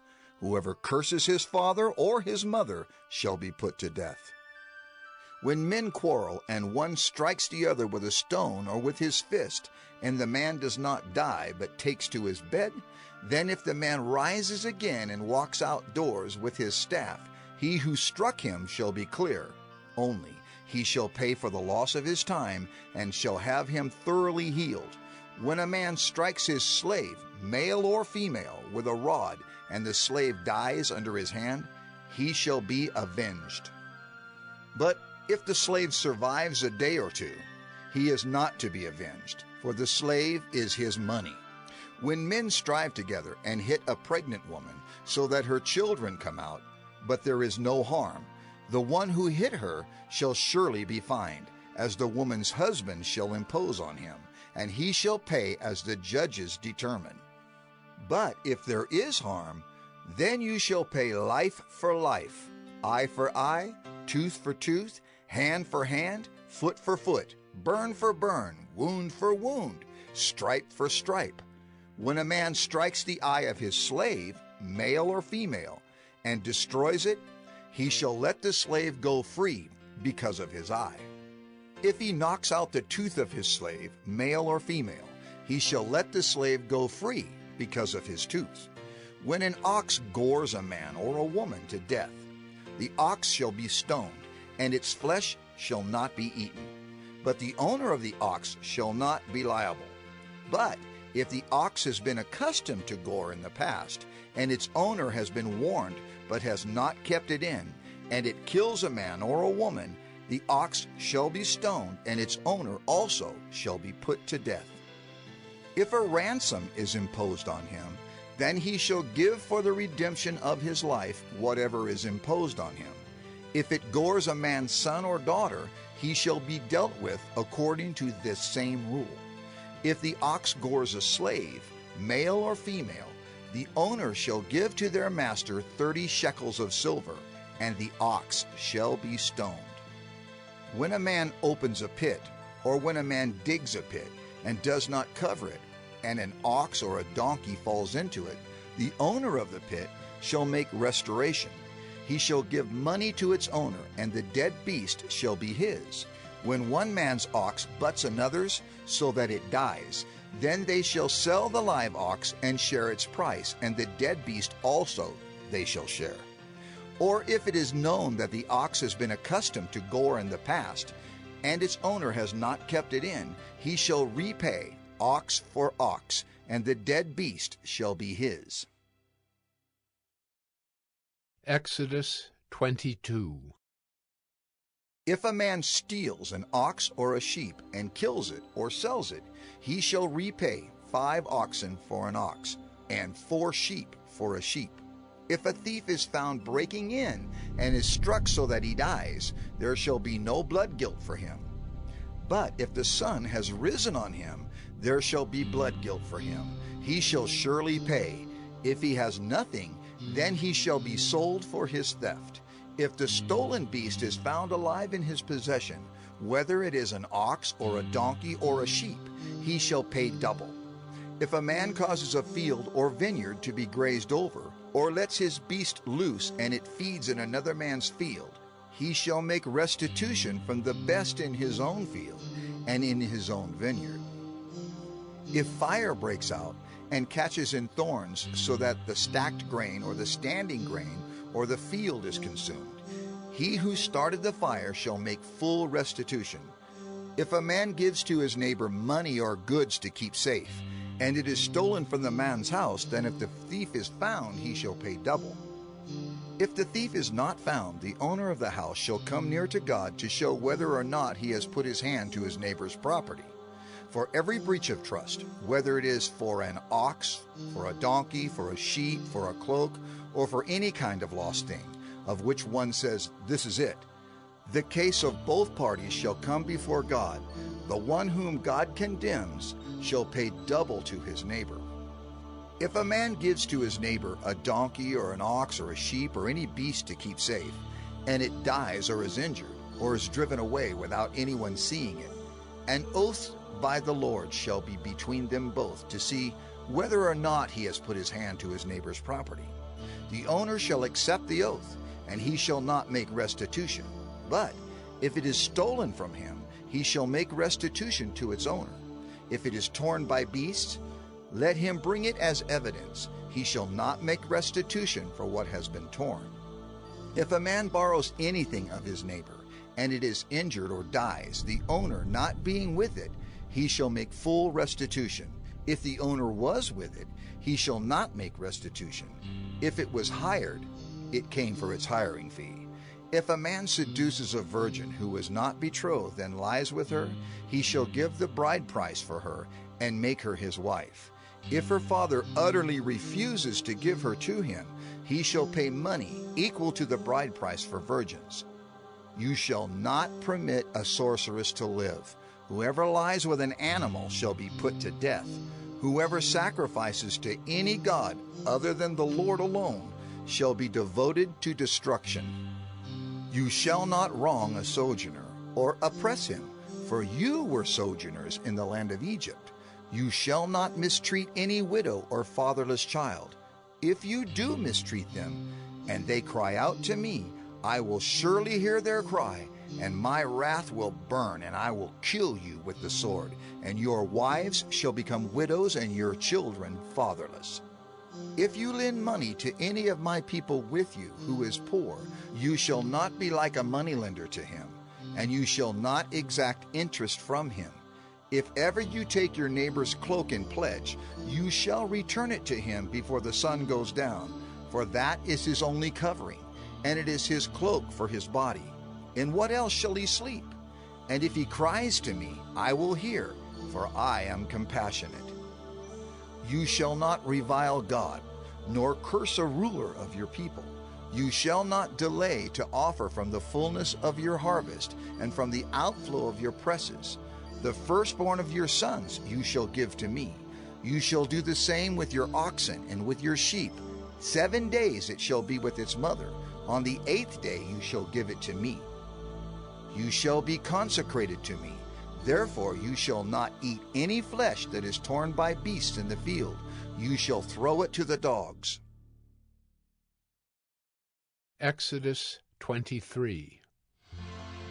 You shall not spread a false report. You shall not join hands with a wicked man to be a malicious witness. You shall not fall in with the many to do evil, nor shall you bear witness in a lawsuit, siding with the many, so as to pervert justice. Nor shall you be partial to a poor man in his lawsuit. If you meet your enemy's ox or his donkey going astray, you shall bring it back to him. If you see the donkey of one who hates you lying down under its burden, you shall refrain from leaving him with it. You shall rescue it with him. You shall not pervert the justice due to your poor in his lawsuit. Keep far from a false charge, and do not kill the innocent and righteous, for I will not acquit the wicked. And you shall take no bribe, for a bribe blinds the clear-sighted and subverts the cause of those who are in the right. You shall not oppress a sojourner. You know the heart of a sojourner, for you were sojourners in the land of Egypt. For 6 years you shall sow your land and gather in its yield. But the 7th year you shall let it rest and lie fallow. that the poor of your people may eat, and what they leave the beast of the field may eat. You shall do likewise with your vineyard and with your olive orchard. 6 days you shall do your work, but on the 7th day you shall rest, that your ox and your donkey may have rest, and the son of your servant woman and the alien may be refreshed. Pay attention to all that I have said to you, and make no mention of the names of other gods, nor let it be heard on your lips. 3 times in the year you shall keep a feast to me. You shall keep the feast of unleavened bread. As I commanded you, you shall eat unleavened bread for 7 days at the appointed time in the month of Abib. For in it you came out of Egypt. None shall appear before me empty-handed. You shall keep the feast of harvest, of the first fruits of your labor, of what you sow in the field. You shall keep the feast of ingathering at the end of the year, when you gather in from the field the fruit of your labor. 3 times in the year shall all your males appear before the Lord God. You shall not offer the blood of my sacrifice with anything leavened, or let the fat of my feast remain until the morning. The best of the firstfruits of your ground you shall bring into the house of the Lord your God. You shall not boil a young goat in its mother's milk. Behold, I send an angel before you to guard you on the way and to bring you to the place that I have prepared. Pay careful attention to him and obey his voice. Do not rebel against him, for he will not pardon your transgression, for my name is in him. But if you carefully obey his voice and do all that I say, then I will be an enemy to your enemies and an adversary to your adversaries. When my angel goes before you and brings you to the Amorites, and the Hittites, and the Perizzites, and the Canaanites, the Hivites, and the Jebusites, and I blot them out, you shall not bow down to their gods nor serve them, nor do as they do, but you shall utterly overthrow them and break their pillars in pieces. You shall serve the Lord your God, and he will bless your bread and your water. And I will take sickness away from among you. None shall miscarry or be barren in your land. I will fulfill the number of your days. I will send my terror before you, and will throw into confusion all the people against whom you shall come. And I will make all your enemies turn their backs to you. And I will send hornets before you, which shall drive out the Hivites, the Canaanites, and the Hittites from before you. I will not drive them out from before you in 1 year, lest the land become desolate, and the wild beasts multiply against you. Little by little I will drive them out from before you, until you have increased and possessed the land. And I will set your border from the Red Sea to the Sea of the Philistines, and from the wilderness to the Euphrates. For I will give the inhabitants of the land into your hand, and you shall drive them out before you. You shall make no covenant with them and their gods. They shall not dwell in your land, lest they make you sin against me. For if you serve their gods, it will surely be a snare to you. Exodus 24. Then he said to Moses, Come up to the Lord, you and Aaron, Nadab and Abihu, and 70 of the elders of Israel, and worship from afar. Moses alone shall come near to the Lord, but the others shall not come near, and the people shall not come up with him. Moses came and told the people all the words of the Lord and all the rules. And all the people answered with one voice and said, All the words that the Lord has spoken we will do. And Moses wrote down all the words of the Lord. He rose early in the morning and built an altar at the foot of the mountain, and 12 pillars according to the 12 tribes of Israel. And he sent young men of the people of Israel, who offered burnt offerings and sacrificed peace offerings of oxen to the Lord. And Moses took half of the blood and put it in basins, and half of the blood he threw against the altar. Then he took the book of the covenant and read it in the hearing of the people. And they said, All that the Lord has spoken we will do, and we will be obedient. And Moses took the blood and threw it on the people and said, Behold, the blood of the covenant that the Lord has made with you, in accordance with all these words. Then Moses and Aaron, Nadab and Abihu, and 70 of the elders of Israel went up, and they saw the God of Israel. There was under his feet, as it were, a pavement of sapphire stone, like the very heaven for clearness. And he did not lay his hand on the chief men of the people of Israel. They beheld God, and ate and drank. The Lord said to Moses, Come up to me on the mountain, and wait there, that I may give you the tablets of stone, with the law and the commandment, which I have written for their instruction. So Moses rose with his assistant Joshua, and Moses went up into the mountain of God. And he said to the elders, Wait here for us until we return to you. And behold, Aaron and Hur are with you. Whoever has a dispute, let him go to them. Then Moses went up on the mountain, and the cloud covered the mountain. The glory of the Lord dwelt on Mount Sinai, and the cloud covered it 6 days. And on the 7th day he called to Moses out of the midst of the cloud. Now the appearance of the glory of the Lord was like a devouring fire on the top of the mountain in the sight of the people of Israel. Moses entered the cloud and went up on the mountain. And Moses was on the mountain 40 days and 40 nights. Exodus 25. The Lord said to Moses, Speak to the people of Israel that they take for me a contribution. From every man whose heart moves him, you shall receive the contribution for me. And this is the contribution that you shall receive from them: gold, silver, and bronze, blue and purple, and scarlet yarns and fine twined linen, goat's hair, tanned ram skins, goat skins, acacia wood, oil for the lamps, spices for the anointing oil and for the fragrant incense, onyx stones, and stones for setting, for the ephod and for the breastpiece. And let them make me a sanctuary, that I may dwell in their midst, exactly as I show you concerning the pattern of the tabernacle, and of all its furniture, so you shall make it. They shall make an ark of acacia wood. 2 cubits and a half shall be its length, 1 cubit and a half its breadth, and 1 cubit and a half its height. You shall overlay it with pure gold, inside and outside shall you overlay it, and you shall make on it a molding of gold around it. You shall cast 4 rings of gold for it, and put them on its 4 feet, 2 rings on the one side of it, and 2 rings on the other side of it. You shall make poles of acacia wood, and overlay them with gold. And you shall put the poles into the rings on the sides of the ark, to carry the ark by them. The poles shall remain in the rings of the ark, they shall not be taken from it. And you shall put into the ark the testimony that I shall give you. You shall make a mercy seat of pure gold. 2 cubits and a half shall be its length, and 1 cubit and a half its breadth. And you shall make 2 cherubim of gold, of hammered work shall you make them.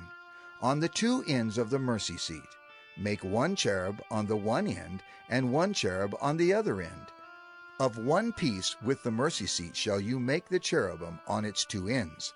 The cherubim shall spread out their wings above, overshadowing the mercy seat with their wings, their faces one to another.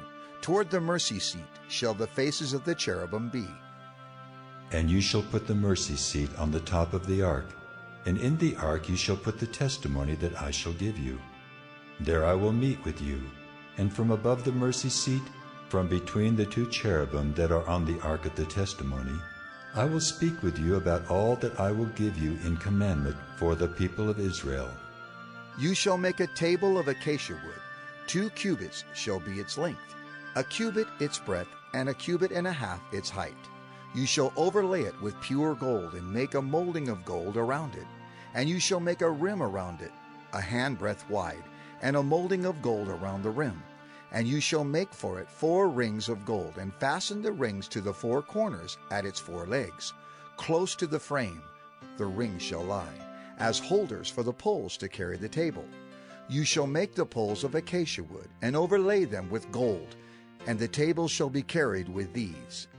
And you shall make its plates and dishes for incense, and its flagons and bowls with which to pour drink offerings. You shall make them of pure gold. And you shall set the bread of the presence on the table before me regularly. You shall make a lampstand of pure gold. The lampstand shall be made of hammered work. Its base, its stem, its cups, its calyxes, and its flowers shall be of one piece with it. And there shall be 6 branches going out of its sides, 3 branches of the lampstand out of one side of it, and 3 branches of the lampstand out of the other side of it. 3 cups made like almond blossoms, each with calyx and flower on one branch, and 3 cups made like almond blossoms, each with calyx and flower on the other branch. So for the 6 branches going out of the lampstand, and on the lampstand itself there shall be 4 cups made like almond blossoms, with their calyxes and flowers. And a calyx of one piece with it under each pair of the 6 branches going out from the lampstand. Their calyxes and their branches shall be of one piece with it, the whole of it a single piece of hammered work of pure gold. You shall make 7 lamps for it, and the lamps shall be set up so as to give light on the space in front of it. Its tongs and their trays shall be of pure gold. It shall be made with all these utensils out of a talent of pure gold.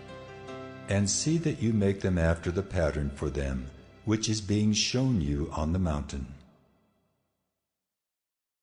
Exodus 26.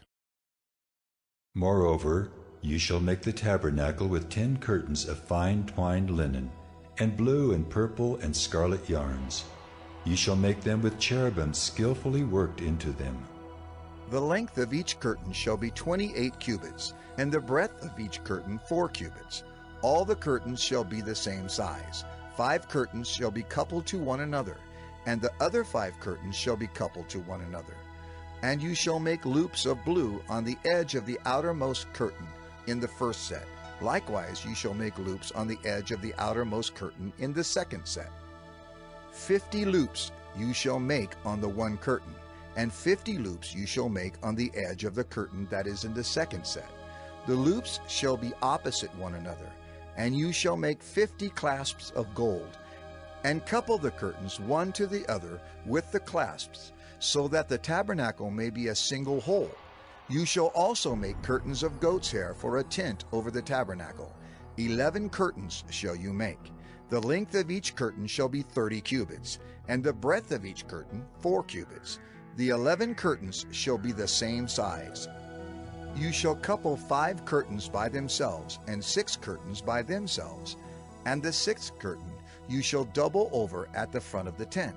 You shall make 50 loops on the edge of the curtain that is outermost in one set, and 50 loops on the edge of the curtain that is outermost in the second set. You shall make 50 clasps of bronze, and put the clasps into the loops, and couple the tent together, that it may be a single whole. And the part that remains of the curtains of the tent, the half curtain that remains, shall hang over the back of the tabernacle.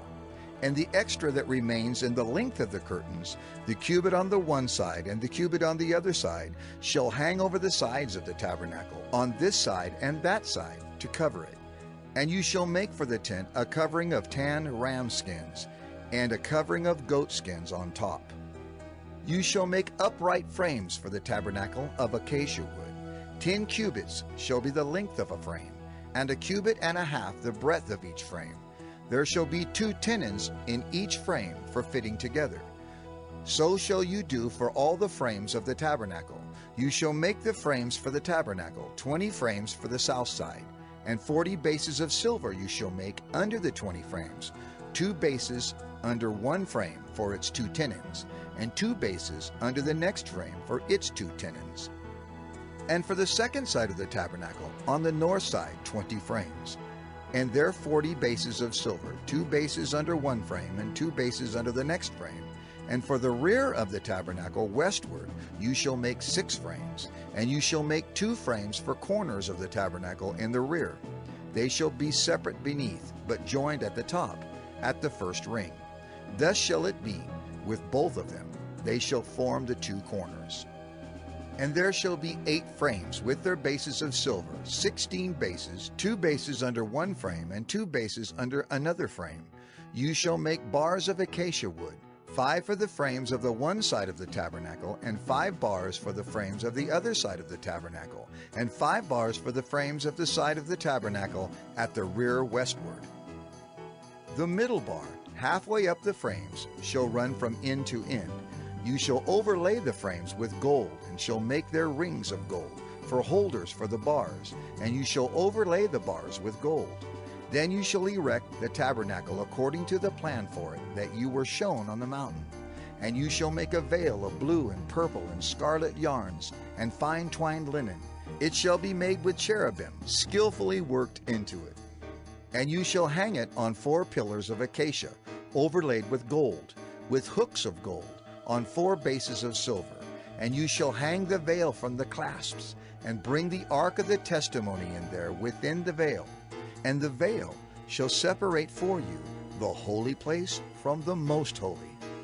You shall put the mercy seat on the ark of the testimony in the most holy place.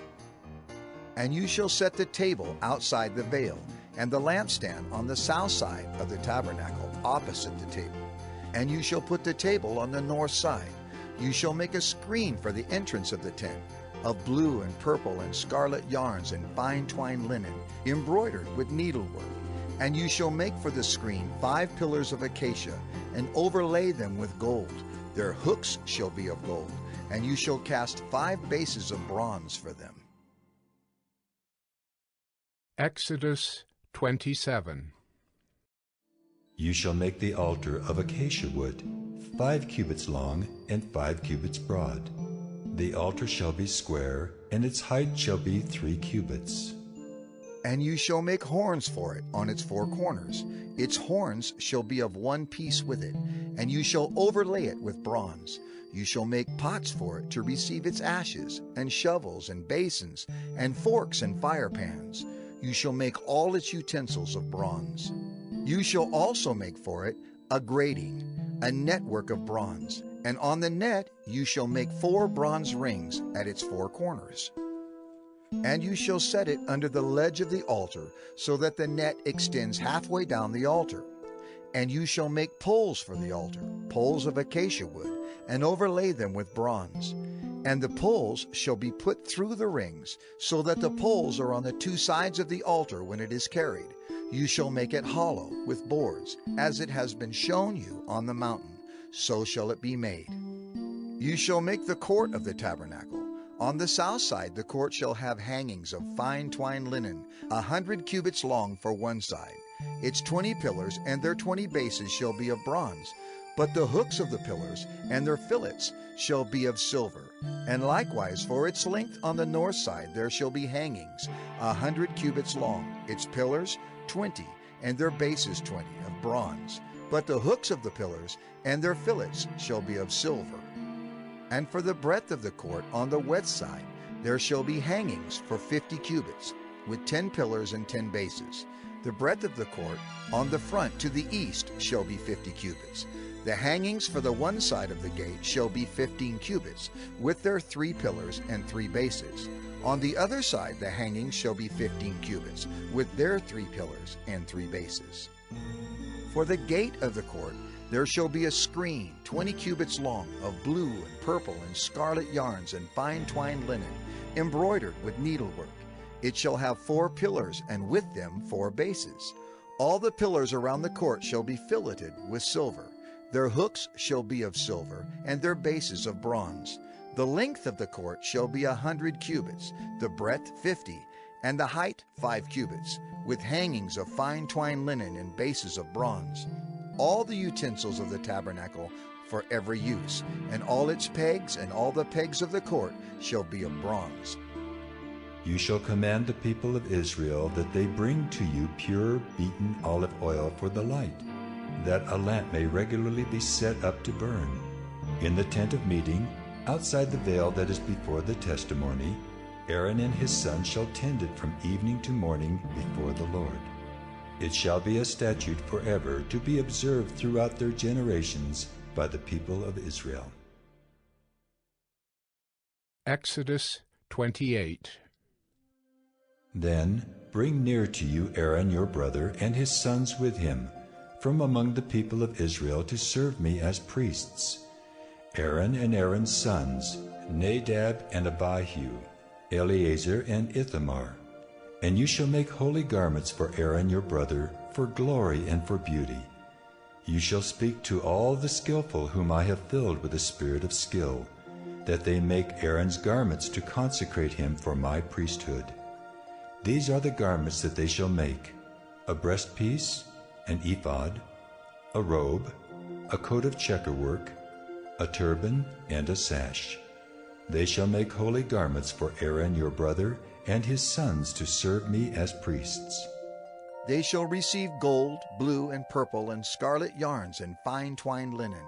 And they shall make the ephod of gold, of blue and purple and scarlet yarns, and of fine twined linen, skillfully worked. It shall have 2 shoulder pieces attached to its 2 edges, so that it may be joined together.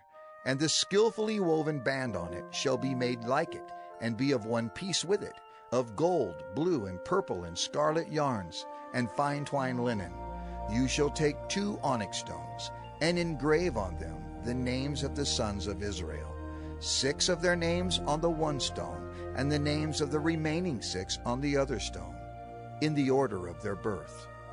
As a jeweler engraves signets, so shall you engrave the 2 stones with the names of the sons of Israel. You shall enclose them in settings of gold filigree, and you shall set the 2 stones on the shoulder pieces of the ephod, as stones of remembrance for the sons of Israel.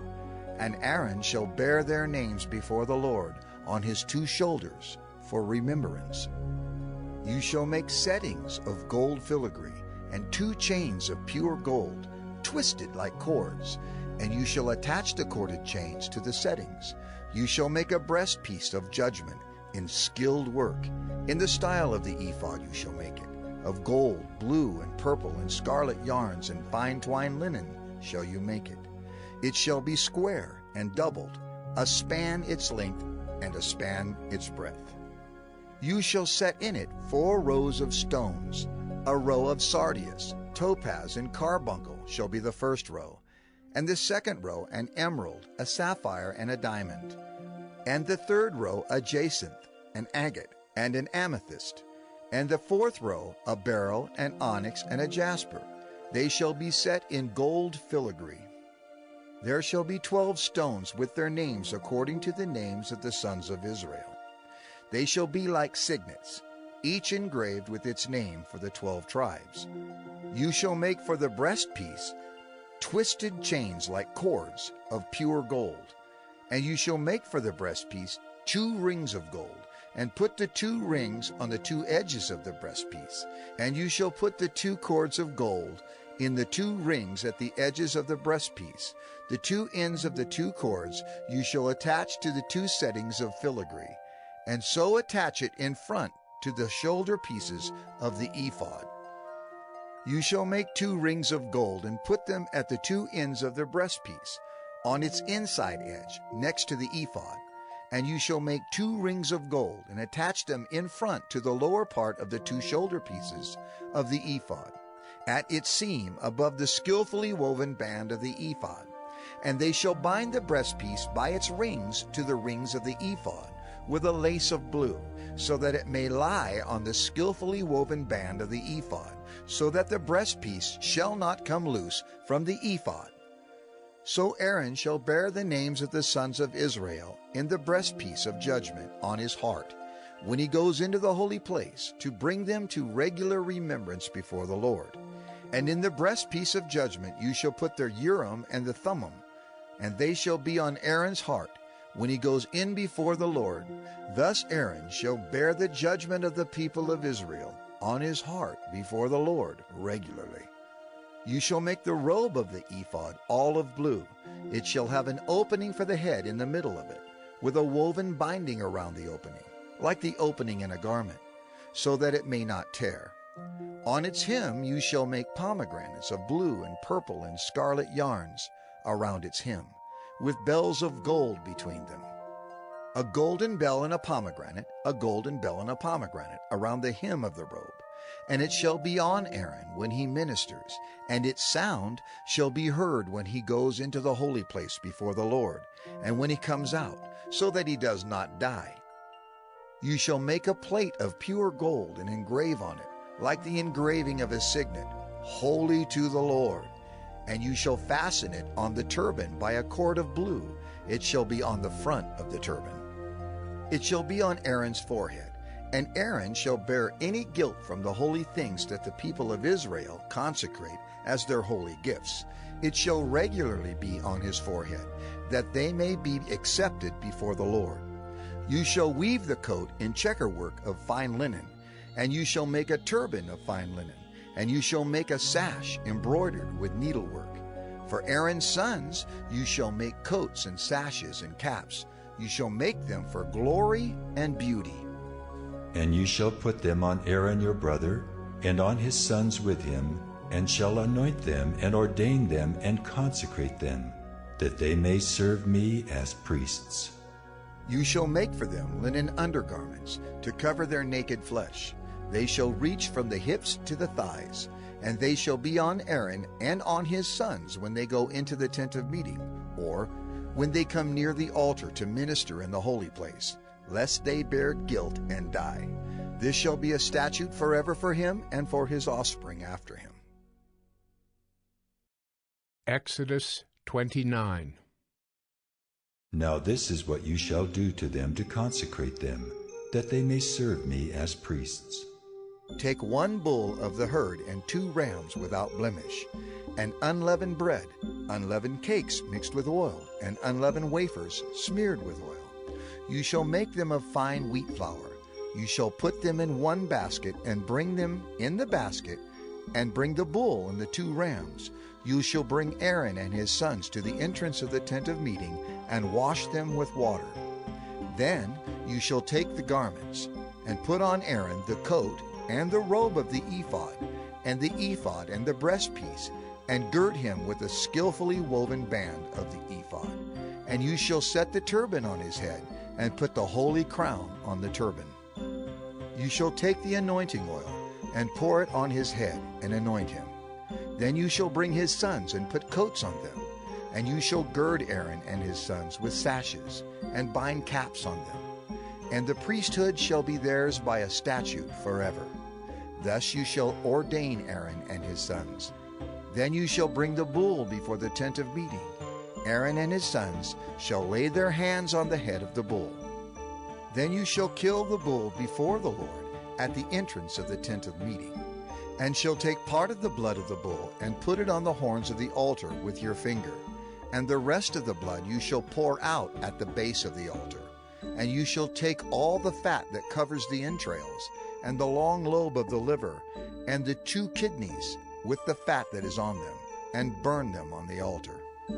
But the flesh of the bull, and its skin, and its dung, you shall burn with fire outside the camp. It is a sin offering. Then you shall take 1 of the rams, and Aaron and his sons shall lay their hands on the head of the ram. And you shall kill the ram, and shall take its blood, and throw it against the sides of the altar. Then you shall cut the ram into pieces, and wash its entrails and its legs, and put them with its pieces and its head, and burn the whole ram on the altar. It is a burnt offering to the Lord. It is a pleasing aroma, a food offering to the Lord. You shall take the other ram, and Aaron and his sons shall lay their hands on the head of the ram.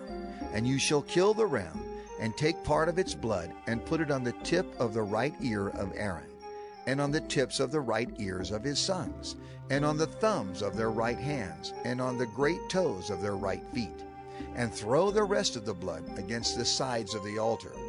Then you shall take part of the blood that is on the altar, and of the anointing oil, and sprinkle it on Aaron and his garments, and on his sons and his sons' garments with him.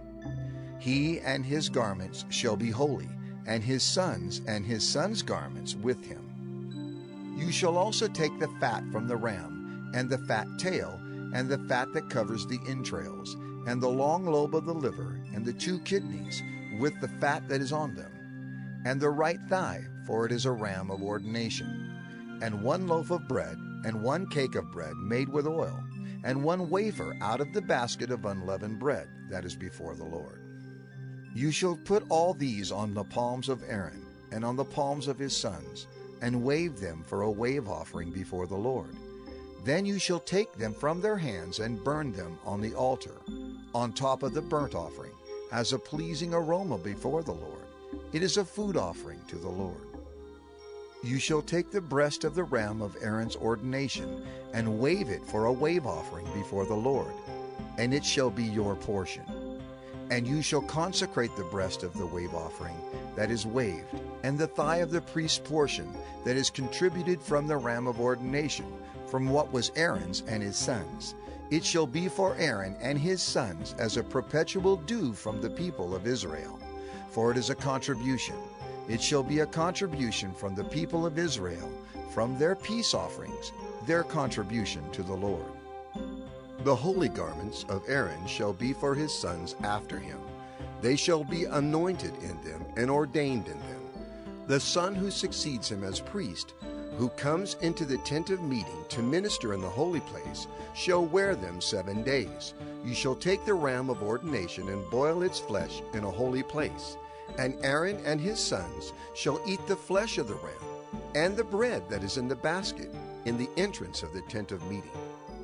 They shall eat those things with which atonement was made at their ordination and consecration, but an outsider shall not eat of them, because they are holy.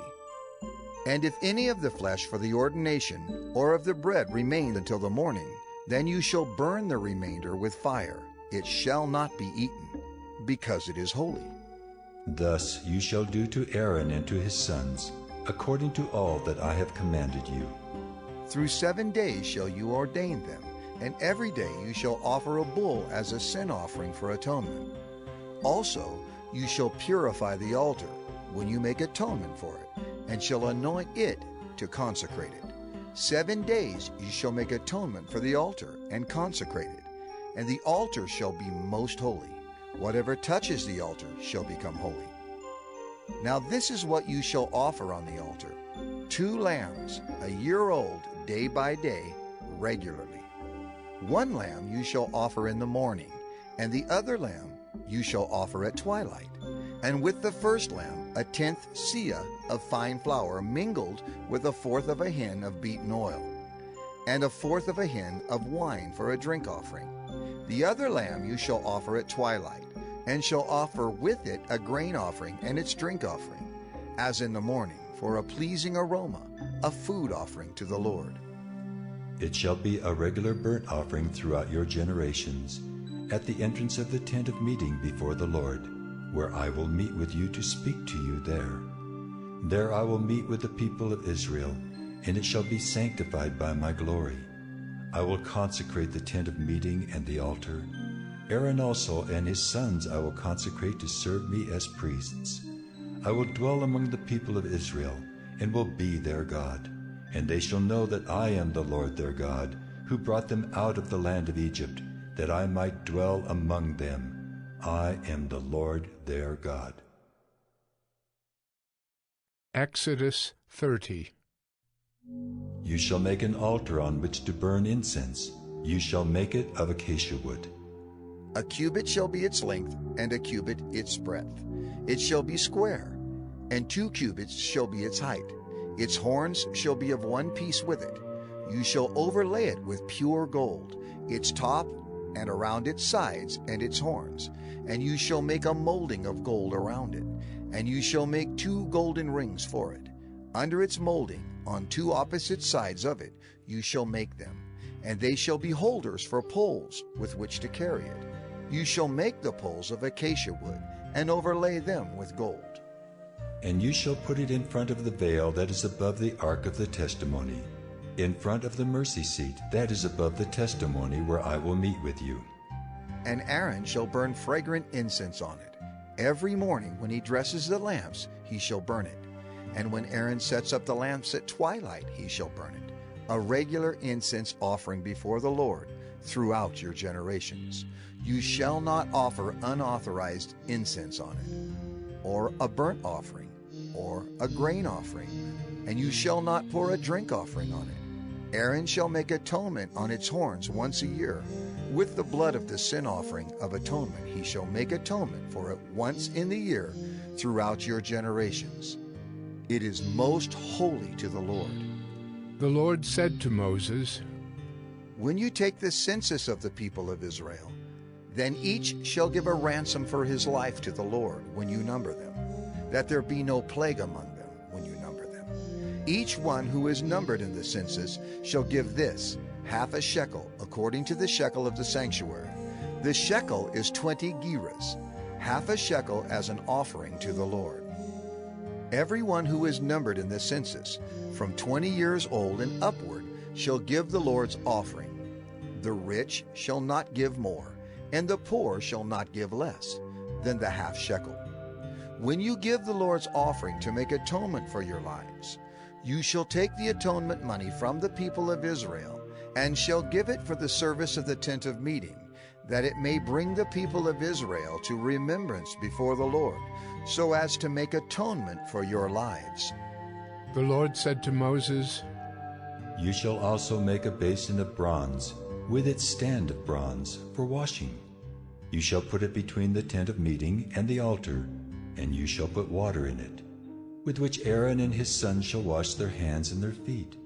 When they go into the tent of meeting, or when they come near the altar to minister, to burn a food offering to the Lord, they shall wash with water so that they may not die.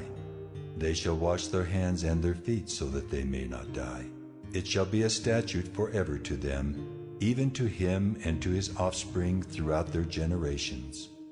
The Lord said to Moses, Take the finest spices of liquid myrrh 500 shekels, and of sweet-smelling cinnamon half as much, that is 250, and 250 of aromatic cane, and 500 of cassia, according to the shekel of the sanctuary, and a hin of olive oil.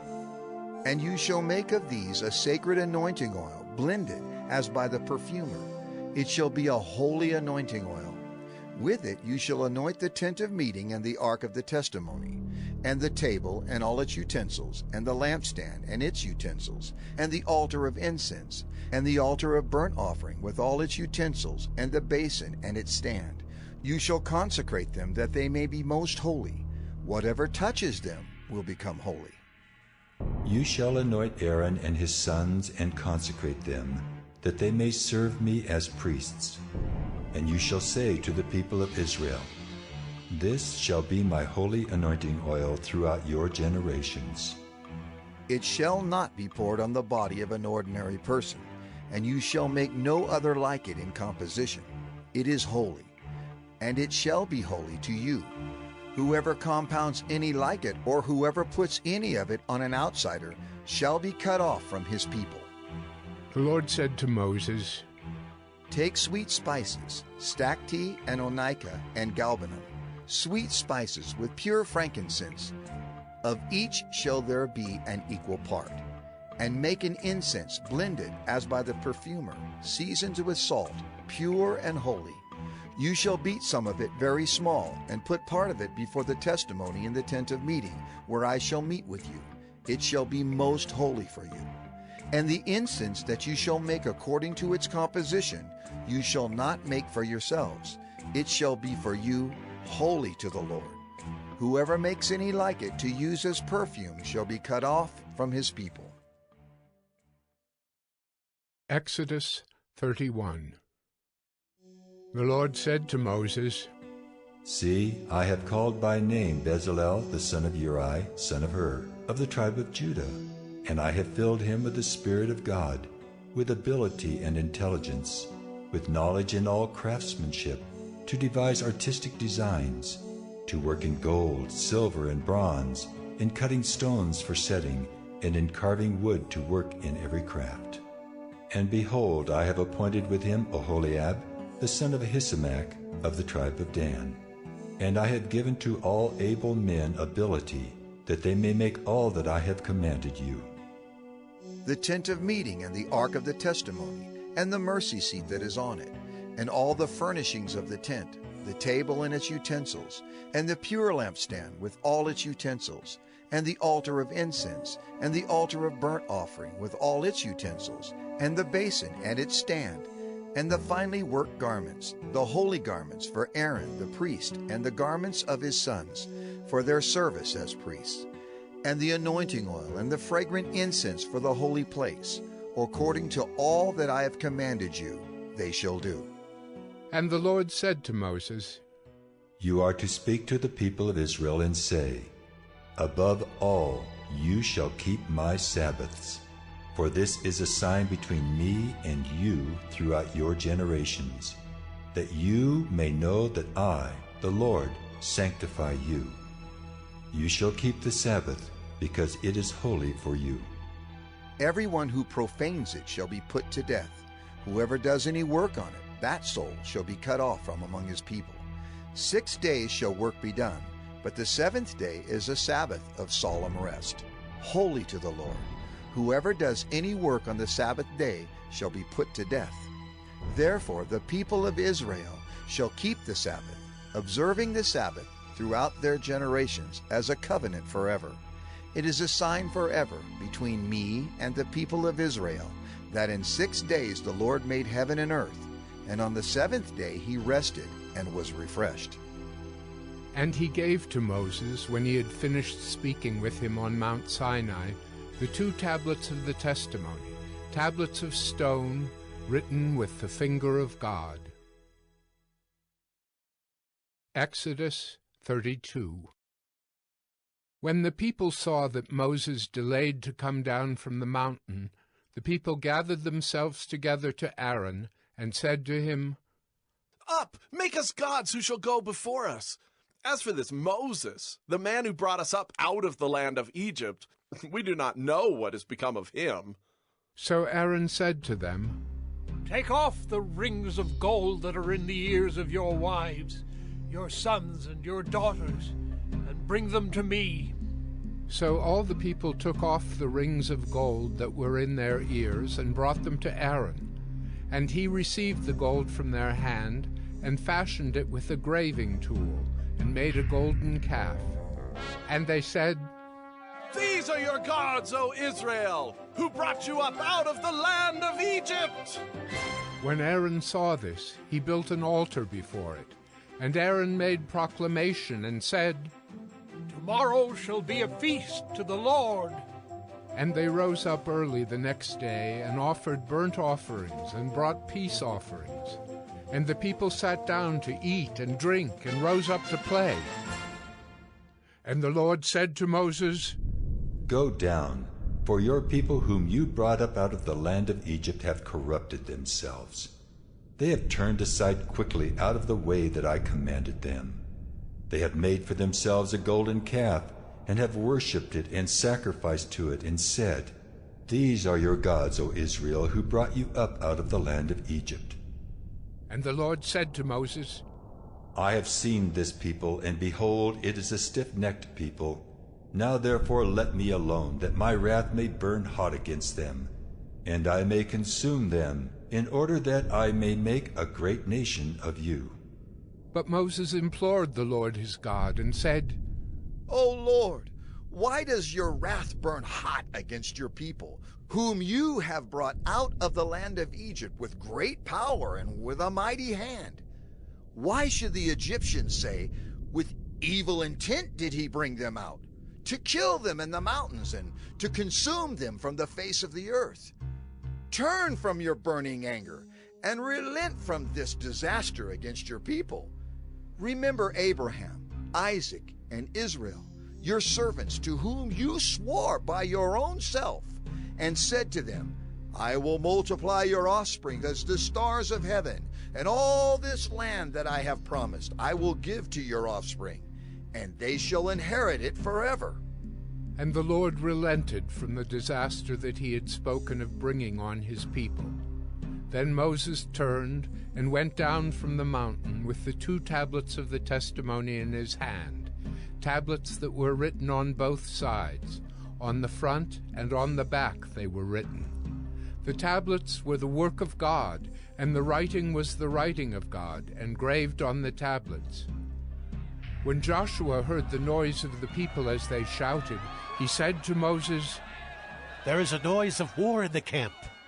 But he said, "It is not the sound of shouting for victory, or the sound of the cry of defeat, but the sound of singing that I hear."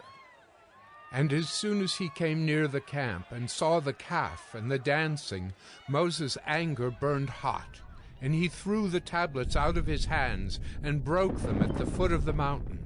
He took the calf that they had made and burned it with fire, and ground it to powder and scattered it on the water, and made the people of Israel drink it. And Moses said to Aaron, "What did this people do to you that you have brought such a great sin upon them?" And Aaron said, "Let not the anger of my Lord burn hot. You know the people, that they are set on evil. For they said to me, 'Make us gods who shall go before us.' As for this Moses, the man who brought us up out of the land of Egypt, we do not know what has become of him.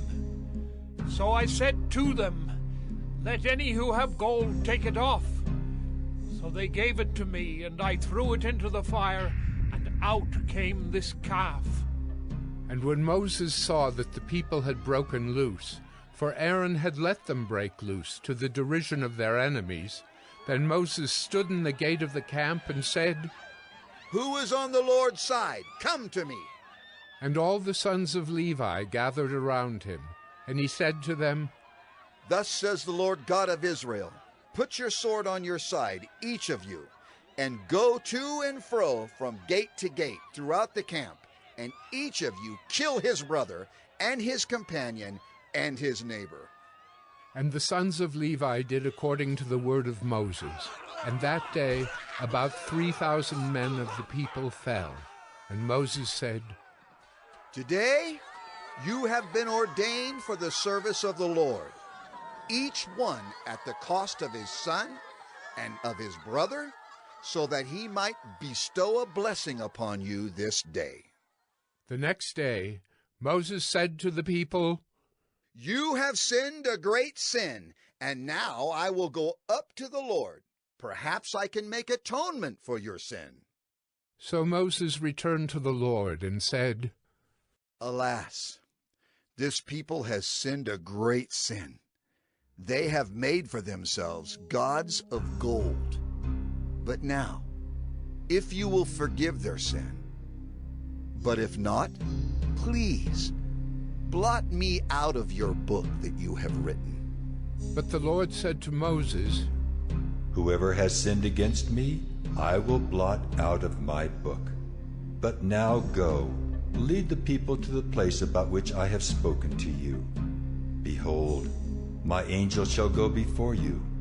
Nevertheless, in the day when I visit, I will visit their sin upon them." Then the Lord sent a plague on the people, because they made the calf, the one that Aaron made. Exodus 33. The Lord said to Moses, "Depart, go up from here, you and the people whom you have brought up out of the land of Egypt, to the land of which I swore to Abraham, Isaac, and Jacob, saying, 'To your offspring I will give it.' I will send an angel before you, and I will drive out the Canaanites, the Amorites, the Hittites, the Perizzites, the Hivites, and the Jebusites. Go up to a land flowing with milk and honey. But I will not go up among you, lest I consume you on the way, for you are a stiff-necked people." When the people heard this disastrous word, they mourned, and no one put on his ornaments, for the Lord had said to Moses, "Say to the people of Israel, 'You are a stiff-necked people. If for a single moment I should go up among you, I would consume you. So now take off your ornaments, that I may know what to do with you.'" Therefore the people of Israel stripped themselves of their ornaments from Mount Horeb onward. Now Moses used to take the tent and pitch it outside the camp, far off from the camp, and he called it the tent of meeting. and everyone who sought the Lord would go out to the tent of meeting, which was outside the camp. Whenever Moses went out to the tent, all the people would rise up, and each would stand at his tent door and watch Moses until he had gone into the tent. When Moses entered the tent, the pillar of cloud would descend and stand at the entrance of the tent, and the Lord would speak with Moses. And when all the people saw the pillar of cloud standing at the entrance of the tent, all the people would rise up and worship, each at his tent door. Thus the Lord used to speak to Moses face to face, as a man speaks to his friend. When Moses turned again into the camp, his assistant Joshua, the son of Nun, a young man, would not depart from the tent. Moses said to the Lord, "See, you say to me, 'Bring up this people,' but you have not let me know whom you will send with me. Yet you have said, 'I know you by name,' and you have also found favor in my sight. Now, therefore, if I have found favor in your sight, please show me now your ways, that I may know you in order to find favor in your sight. Consider, too, that this nation is your people." And he said, "My presence will go with you, and I will give you rest." And he said to him, "If your presence will not go with me, do not bring us up from here. For how shall it be known that I have found favor in your sight, I and your people? Is it not in your going with us, so that we are distinct, I and your people, from every other people on the face of the earth?" And the Lord said to Moses, "This very thing that you have spoken, I will do, for you have found favor in my sight, and I know you by name." Moses said, "Please, show me your glory." And he said, "I will make all my goodness pass before you, and will proclaim before you my name, the Lord. And I will be gracious to whom I will be gracious, and will show mercy on whom I will show mercy. But," he said, "you cannot see my face, for man shall not see me and live." And the Lord said, "Behold, there is a place by me where you shall stand on the rock, and while my glory passes by, I will put you in a cleft of the rock, and I will cover you with my hand until I have passed by. Then I will take away my hand, and you shall see my back, but my face shall not be seen." Exodus 34. The Lord said to Moses, "Cut for yourself 2 tablets of stone like the first, and I will write on the tablets the words that were on the first tablets, which you broke. Be ready by the morning, and come up in the morning to Mount Sinai, and present yourself there to me on the top of the mountain. No one shall come up with you, and let no one be seen throughout all the mountain. Let no flocks or herds graze opposite that mountain." So Moses cut 2 tablets of stone like the first, and he rose early in the morning and went up on Mount Sinai, as the Lord had commanded him, and took in his hand 2 tablets of stone. The Lord descended in the cloud and stood with him there, and proclaimed the name of the Lord. The Lord passed before him and proclaimed, The Lord, a God merciful and gracious, slow to anger, and abounding in steadfast love and faithfulness, keeping steadfast love for thousands, forgiving iniquity and transgression and sin, but who will by no means clear the guilty, visiting the iniquity of the fathers on the children, and the children's children to the 3rd and the 4th generation. And Moses quickly bowed his head toward the earth and worshipped. And he said, "If now I have found favor in your sight, O Lord, please let the Lord go in the midst of us, for it is a stiff-necked people, and pardon our iniquity and our sin, and take us for your inheritance." And he said, Behold, I am making a covenant. Before all your people I will do marvels, such as have not been created in all the earth or in any nation. And all the people among whom you are shall see the work of the Lord, for it is an awesome thing that I will do with you. Observe what I command you this day. Behold, I will drive out before you the Amorites, the Canaanites, the Hittites, the Perizzites, the Hivites, and the Jebusites. Take care, lest you make a covenant with the inhabitants of the land to which you go, lest it become a snare in your midst. You shall tear down their altars and break their pillars and cut down their Asherim. For you shall worship no other God. For the Lord, whose name is jealous, is a jealous God. Lest you make a covenant with the inhabitants of the land, and when they whore after their gods and sacrifice to their gods, and you are invited, you eat of his sacrifice, and you take up their daughters for your sons, and their daughters whore after their gods, and make your sons whore after their gods. You shall not make for yourself any gods of cast metal. You shall keep the feast of unleavened bread. 7 days you shall eat unleavened bread as I commanded you at the time appointed in the month Abib. For in the month Abib you came out from Egypt. All that open the womb are mine. All your male livestock, the firstborn of cow and sheep, the firstborn of a donkey, you shall redeem with a lamb. Or if you will not redeem it, you shall break its neck. All the firstborn of your sons you shall redeem, and none shall appear before me empty-handed. 6 days you shall work, but on the 7th day you shall rest.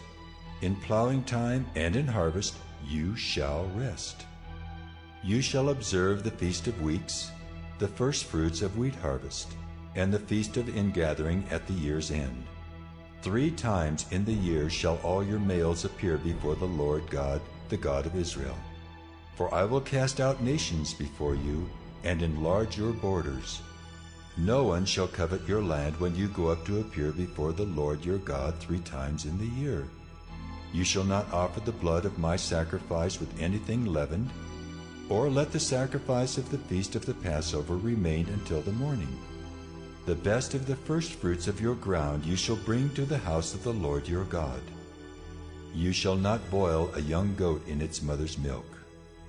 And the Lord said to Moses, Write these words, for in accordance with these words I have made a covenant with you and with Israel. So he was there with the Lord 40 days and 40 nights. He neither ate bread nor drank water. And he wrote on the tablets the words of the covenant, the 10 Commandments. When Moses came down from Mount Sinai with the 2 tablets of the testimony in his hand as he came down from the mountain, Moses did not know that the skin of his face shone because he had been talking with God.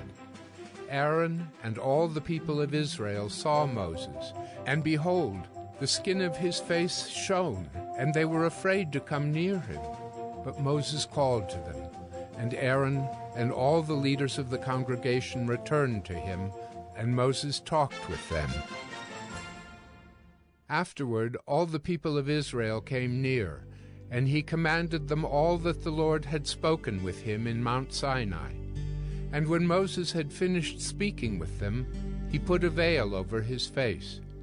Whenever Moses went in before the Lord to speak with him, he would remove the veil until he came out. And when he came out and told the people of Israel what he was commanded, the people of Israel would see the face of Moses, that the skin of Moses' face was shining. And Moses would put the veil over his face again until he went in to speak with him. Exodus 35. Moses assembled all the congregation of the people of Israel and said to them, These are the things that the Lord has commanded you to do. 6 days' work shall be done, but on the 7th day you shall have a Sabbath of solemn rest, holy to the Lord. Whoever does any work on it shall be put to death. You shall kindle no fire in all your dwelling places on the Sabbath day. Moses said to all the congregation of the people of Israel, This is the thing that the Lord has commanded. Take from among you a contribution to the Lord. Whoever is of a generous heart, let him bring the Lord's contribution: gold, silver, and bronze, blue and purple and scarlet yarns, and fine twined linen, goat's hair, tanned ram skins and goat skins, acacia wood, oil for the light, spices for the anointing oil, and for the fragrant incense, and onyx stones, and stones for setting, for the ephod, and for the breastpiece. Let every skillful craftsman among you come and make all that the Lord has commanded: the tabernacle, its tent and its covering, its hooks and its frames, its bars, its pillars and its bases, the ark with its poles, the mercy seat and the veil of the screen, the table with its poles and all its utensils, and the bread of the presence. The lampstand also for the light, with its utensils and its lamps, and the oil for the light, and the altar of incense with its poles, and the anointing oil, and the fragrant incense, and the screen for the door, at the door of the tabernacle, the altar of burnt offering with its grating of bronze, its poles and all its utensils, the basin and its stand, the hangings of the court, its pillars and its bases, and the screen for the gate of the court, the pegs of the tabernacle and the pegs of the court and their cords, the finely worked garments for ministering in the holy place, the holy garments for Aaron the priest, and the garments of his sons for their service as priests. Then all the congregation of the people of Israel departed from the presence of Moses, and they came, everyone whose heart stirred him, and everyone whose spirit moved him, and brought the Lord's contribution to be used for the tent of meeting, and for all its service, and for the holy garments. So they came, both men and women. All who were of a willing heart brought brooches and earrings and signet rings and armlets, all sorts of gold objects, every man dedicating an offering of gold to the Lord. And everyone who possessed blue or purple or scarlet yarns, or fine linen, or goat's hair, or tanned ram skins, or goat skins, brought them. Everyone who could make a contribution of silver or bronze brought it as the Lord's contribution. And everyone who possessed acacia wood of any use in the work brought it. And every skillful woman spun with her hands, and they all brought what they had spun in blue and purple and scarlet yarns and fine twined linen. All the women whose hearts stirred them to use their skill spun the goat's hair. And the leaders brought onyx stones and stones to be set for the ephod and for the breastpiece, and spices and oil for the light, and for the anointing oil, and for the fragrant incense. All the men and women, the people of Israel, whose heart moved them to bring anything for the work that the Lord had commanded by Moses to be done, brought it as a freewill offering to the Lord. Then Moses said to the people of Israel, See, the Lord has called by name Bezalel, the son of Uri, son of Hur, of the tribe of Judah, and he has filled him with the Spirit of God, with skill, with intelligence, with knowledge, and with all craftsmanship, to devise artistic designs, to work in gold and silver and bronze, in cutting stones for setting, and in carving wood, for work in every skilled craft. And he has inspired him to teach, both him and Aholiab, the son of Ahisamach of the tribe of Dan. He has filled them with skill to do every sort of work done by an engraver, or by a designer, or by an embroiderer, in blue and purple and scarlet yarns and fine twined linen, or by a weaver, by any sort of workman or skilled designer. Exodus 36. Bezalel and Aholiab, and every craftsman in whom the Lord has put skill and intelligence to know how to do any work in the construction of the sanctuary, shall work in accordance with all that the Lord has commanded. And Moses called Bezalel and Aholiab, and every craftsman in whose mind the Lord had put skill, everyone whose heart stirred him up to come to do the work. And they received from Moses all the contribution that the people of Israel had brought for doing the work on the sanctuary.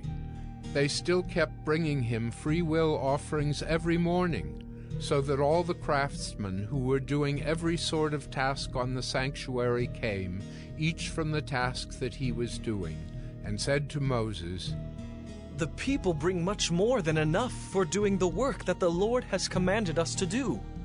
So Moses gave command, and word was proclaimed throughout the camp. Let no man or woman do anything more for the contribution for the sanctuary. So the people were restrained from bringing, for the material they had was sufficient to do all the work, and more. And all the craftsmen among the workmen made the tabernacle with 10 curtains. They were made of fine twined linen, and blue and purple and scarlet yarns, with cherubim skillfully worked. The length of each curtain was 28 cubits, and the breadth of each curtain 4 cubits. All the curtains were the same size. He coupled 5 curtains to one another, and the other 5 curtains he coupled to one another. He made loops of blue on the edge of the outermost curtain of the first set. Likewise, he made them on the edge of the outermost curtain of the second set. He made 50 loops on the one curtain, and he made 50 loops on the edge of the curtain that was in the second set. The loops were opposite one another. And he made 50 clasps of gold, and coupled the curtains one to the other with clasps. So the tabernacle was a single whole. He also made curtains of goat's hair for a tent over the tabernacle. He made 11 curtains.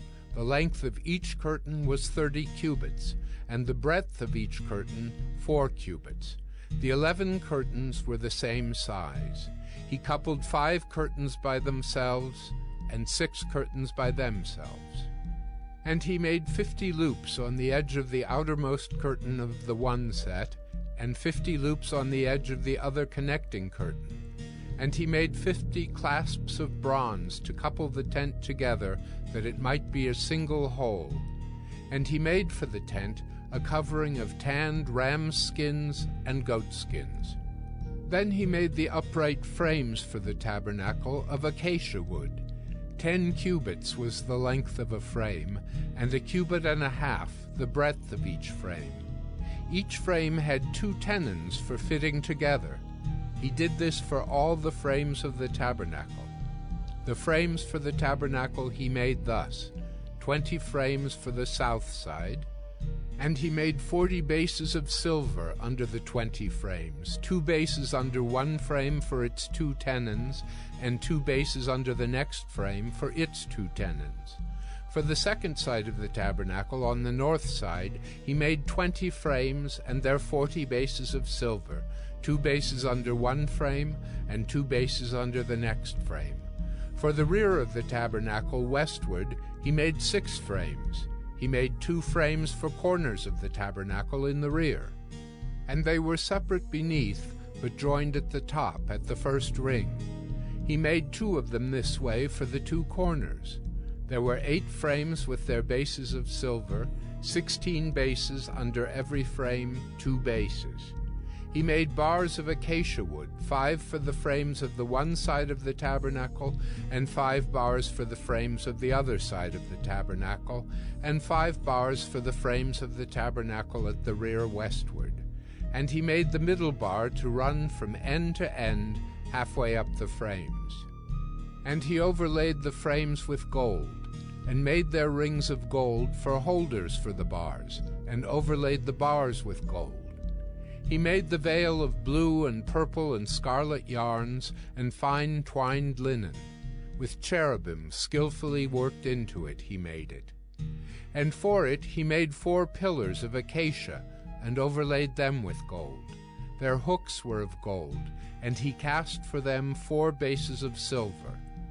He also made a screen for the entrance of the tent, of blue and purple and scarlet yarns and fine twined linen, embroidered with needlework, and its 5 pillars with their hooks. He overlaid their capitals, and their fillets were of gold, but their 5 bases were of bronze. Exodus 37. Bezalel made the ark of acacia wood. 2.5 cubits was its length, 1.5 cubits its breadth, and 1.5 cubits its height. And he overlaid it with pure gold, inside and outside, and made a molding of gold around it. And he cast for it 4 rings of gold for its 4 feet, 2 rings on its one side, and 2 rings on its other side. And he made poles of acacia wood, and overlaid them with gold, and put the poles into the rings on the sides of the ark to carry the ark. And he made a mercy seat of pure gold. 2 cubits and a half was its length, and 1.5 cubits its breadth. And he made 2 cherubim of gold. He made them of hammered work on the 2 ends of the mercy seat, 1 cherub on the one end, and 1 cherub on the other end. Of one piece with the mercy seat he made the cherubim on its 2 ends. The cherubim spread out their wings above, overshadowing the mercy seat with their wings, with their faces one to another. Toward the mercy seat were the faces of the cherubim. He also made the table of acacia wood. 2 cubits was its length, 1 cubit its breadth, and 1.5 cubits its height. And he overlaid it with pure gold, and made a molding of gold around it. And he made a rim around it, 1 handbreadth wide, and made a molding of gold around the rim. He cast for it 4 rings of gold, and fastened the rings to the 4 corners at its 4 legs. Close to the frame were the rings, as holders for the poles to carry the table. He made the poles of acacia wood to carry the table, and overlaid them with gold.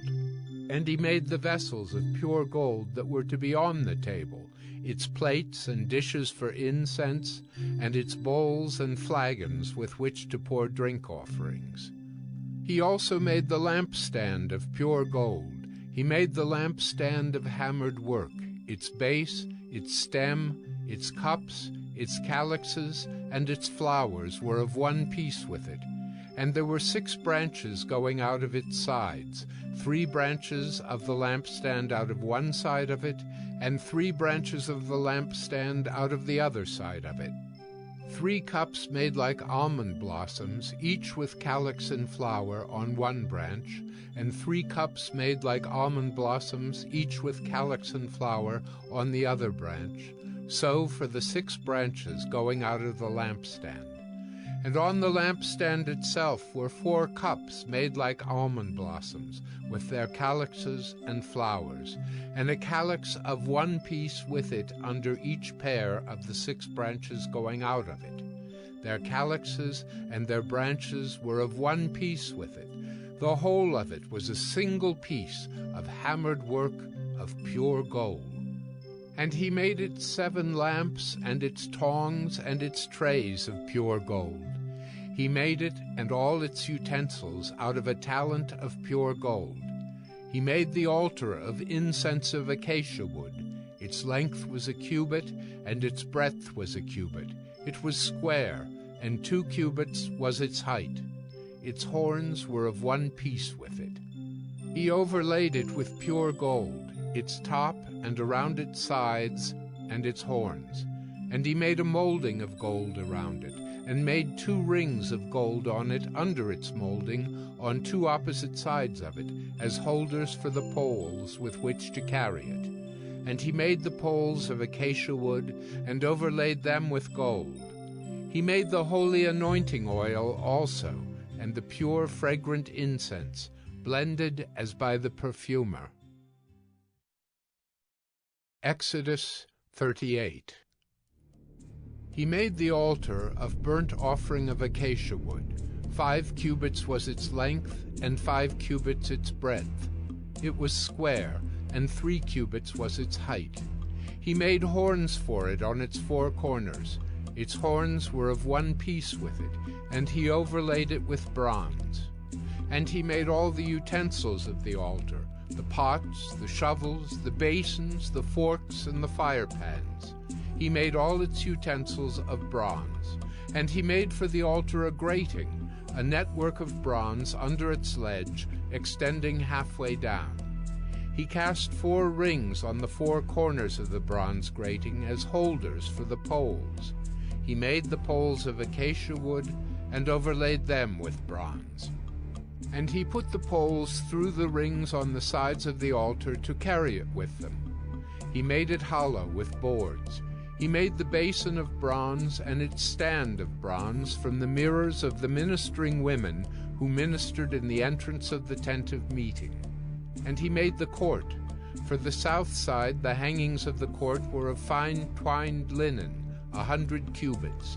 Their 20 pillars and their 20 bases were of bronze, but the hooks of the pillars and their fillets were of silver. And for the north side there were hangings of 100 cubits. Their 20 pillars, their 20 bases were of bronze, but the hooks of the pillars and their fillets were of silver. And for the west side were hangings of 50 cubits, their 10 pillars and their 10 bases. The hooks of the pillars and their fillets were of silver. And for the front, to the east, 50 cubits. The hangings for one side of the gate were 15 cubits, with their 3 pillars and 3 bases. And so for the other side. On both sides of the gate of the court were hangings of 15 cubits, with their 3 pillars and their 3 bases. All the hangings around the court were of fine twined linen, and the bases for the pillars were of bronze, but the hooks of the pillars and their fillets were of silver. The overlaying of their capitals was also of silver, and all the pillars of the court were filleted with silver. And the screen for the gate of the court was embroidered with needlework in blue and purple and scarlet yarns and fine twined linen. It was 20 cubits long and 5 cubits high in its breadth, corresponding to the hangings of the court. And their pillars were 4 in number. Their 4 bases were of bronze, their hooks of silver, and the overlaying of their capitals and their fillets of silver. And all the pegs for the tabernacle and for the court all around were of bronze. These are the records of the tabernacle of the testimony, as they were recorded at the commandment of Moses, the responsibility of the Levites under the direction of Ithamar, the son of Aaron the priest.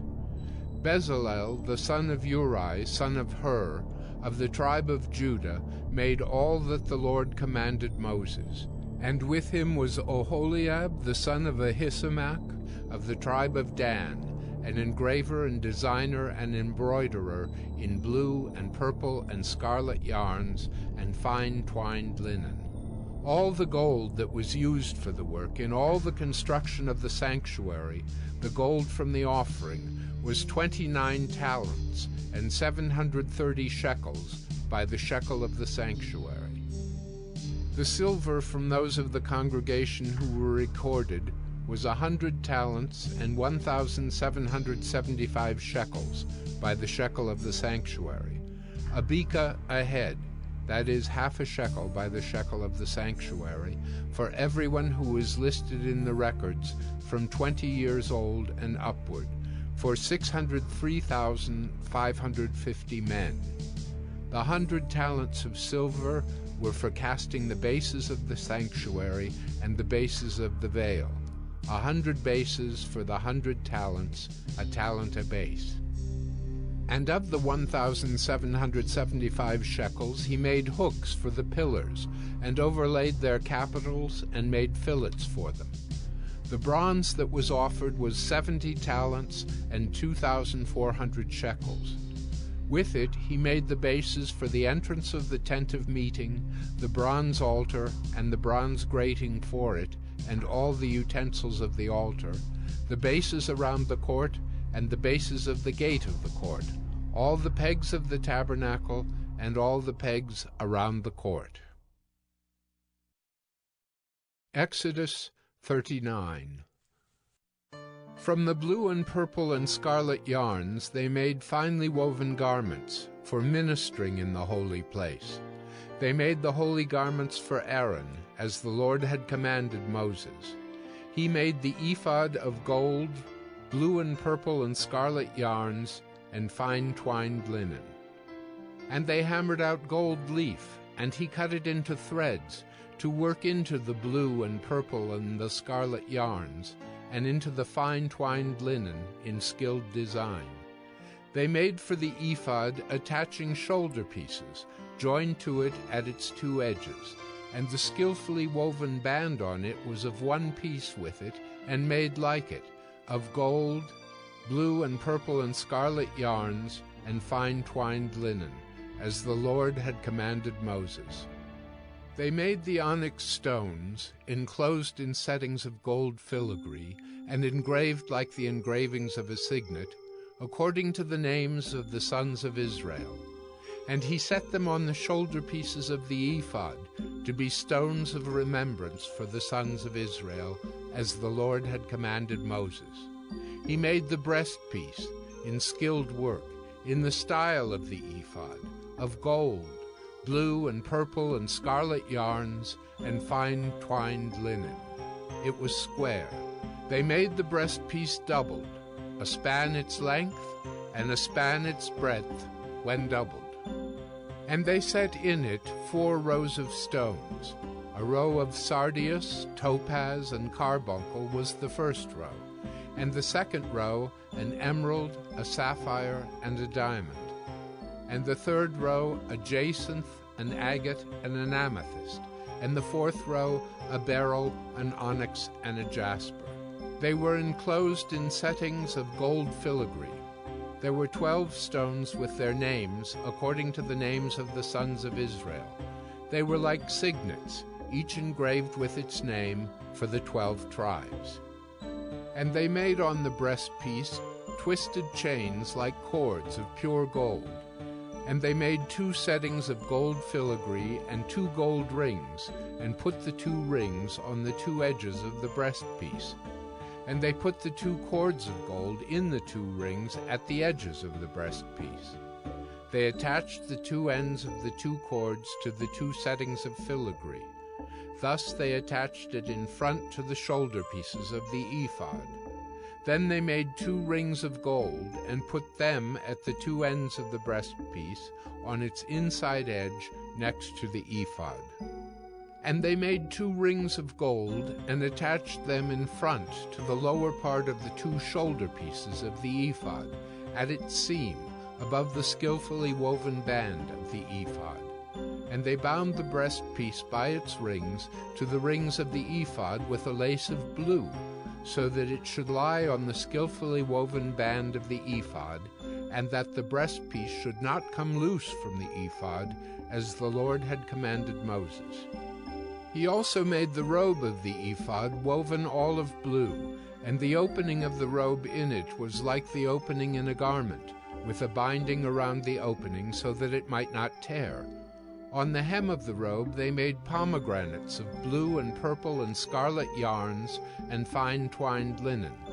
They also made bells of pure gold, and put the bells between the pomegranates all around the hem of the robe between the pomegranates, a bell and a pomegranate, a bell and a pomegranate around the hem of the robe for ministering, as the Lord had commanded Moses. They also made the coats, woven of fine linen, for Aaron and his sons, and the turban of fine linen, and the caps of fine linen, and the linen undergarments of fine twined linen, and the sash of fine twined linen, and of blue and purple and scarlet yarns, embroidered with needlework, as the Lord had commanded Moses. They made the plate of the holy crown of pure gold, and wrote on it an inscription, like the engraving of a signet, Holy to the Lord. And they tied to it a cord of blue to fasten it on the turban above, as the Lord had commanded Moses. Thus all the work of the tabernacle of the tent of meeting was finished, and the people of Israel did according to all that the Lord had commanded Moses. So they did. Then they brought the tabernacle to Moses, the tent and all its utensils, its hooks, its frames, its bars, its pillars, and its bases, the covering of tanned ram skins and goat skins, and the veil of the screen, the ark of the testimony with its poles and the mercy seat, the table with all its utensils, and the bread of the presence, the lampstand of pure gold, and its lamps with the lamp set, and all its utensils, and the oil for the light, the golden altar, the anointing oil, and the fragrant incense, and the screen for the entrance of the tent. The bronze altar and its grating of bronze, its poles and all its utensils, the basin and its stand, the hangings of the court, its pillars and its bases, and the screen for the gate of the court, its cords and its pegs, and all the utensils for the service of the tabernacle, for the tent of meeting. The finely worked garments for ministering in the holy place, the holy garments for Aaron the priest, and the garments of his sons for their service as priests.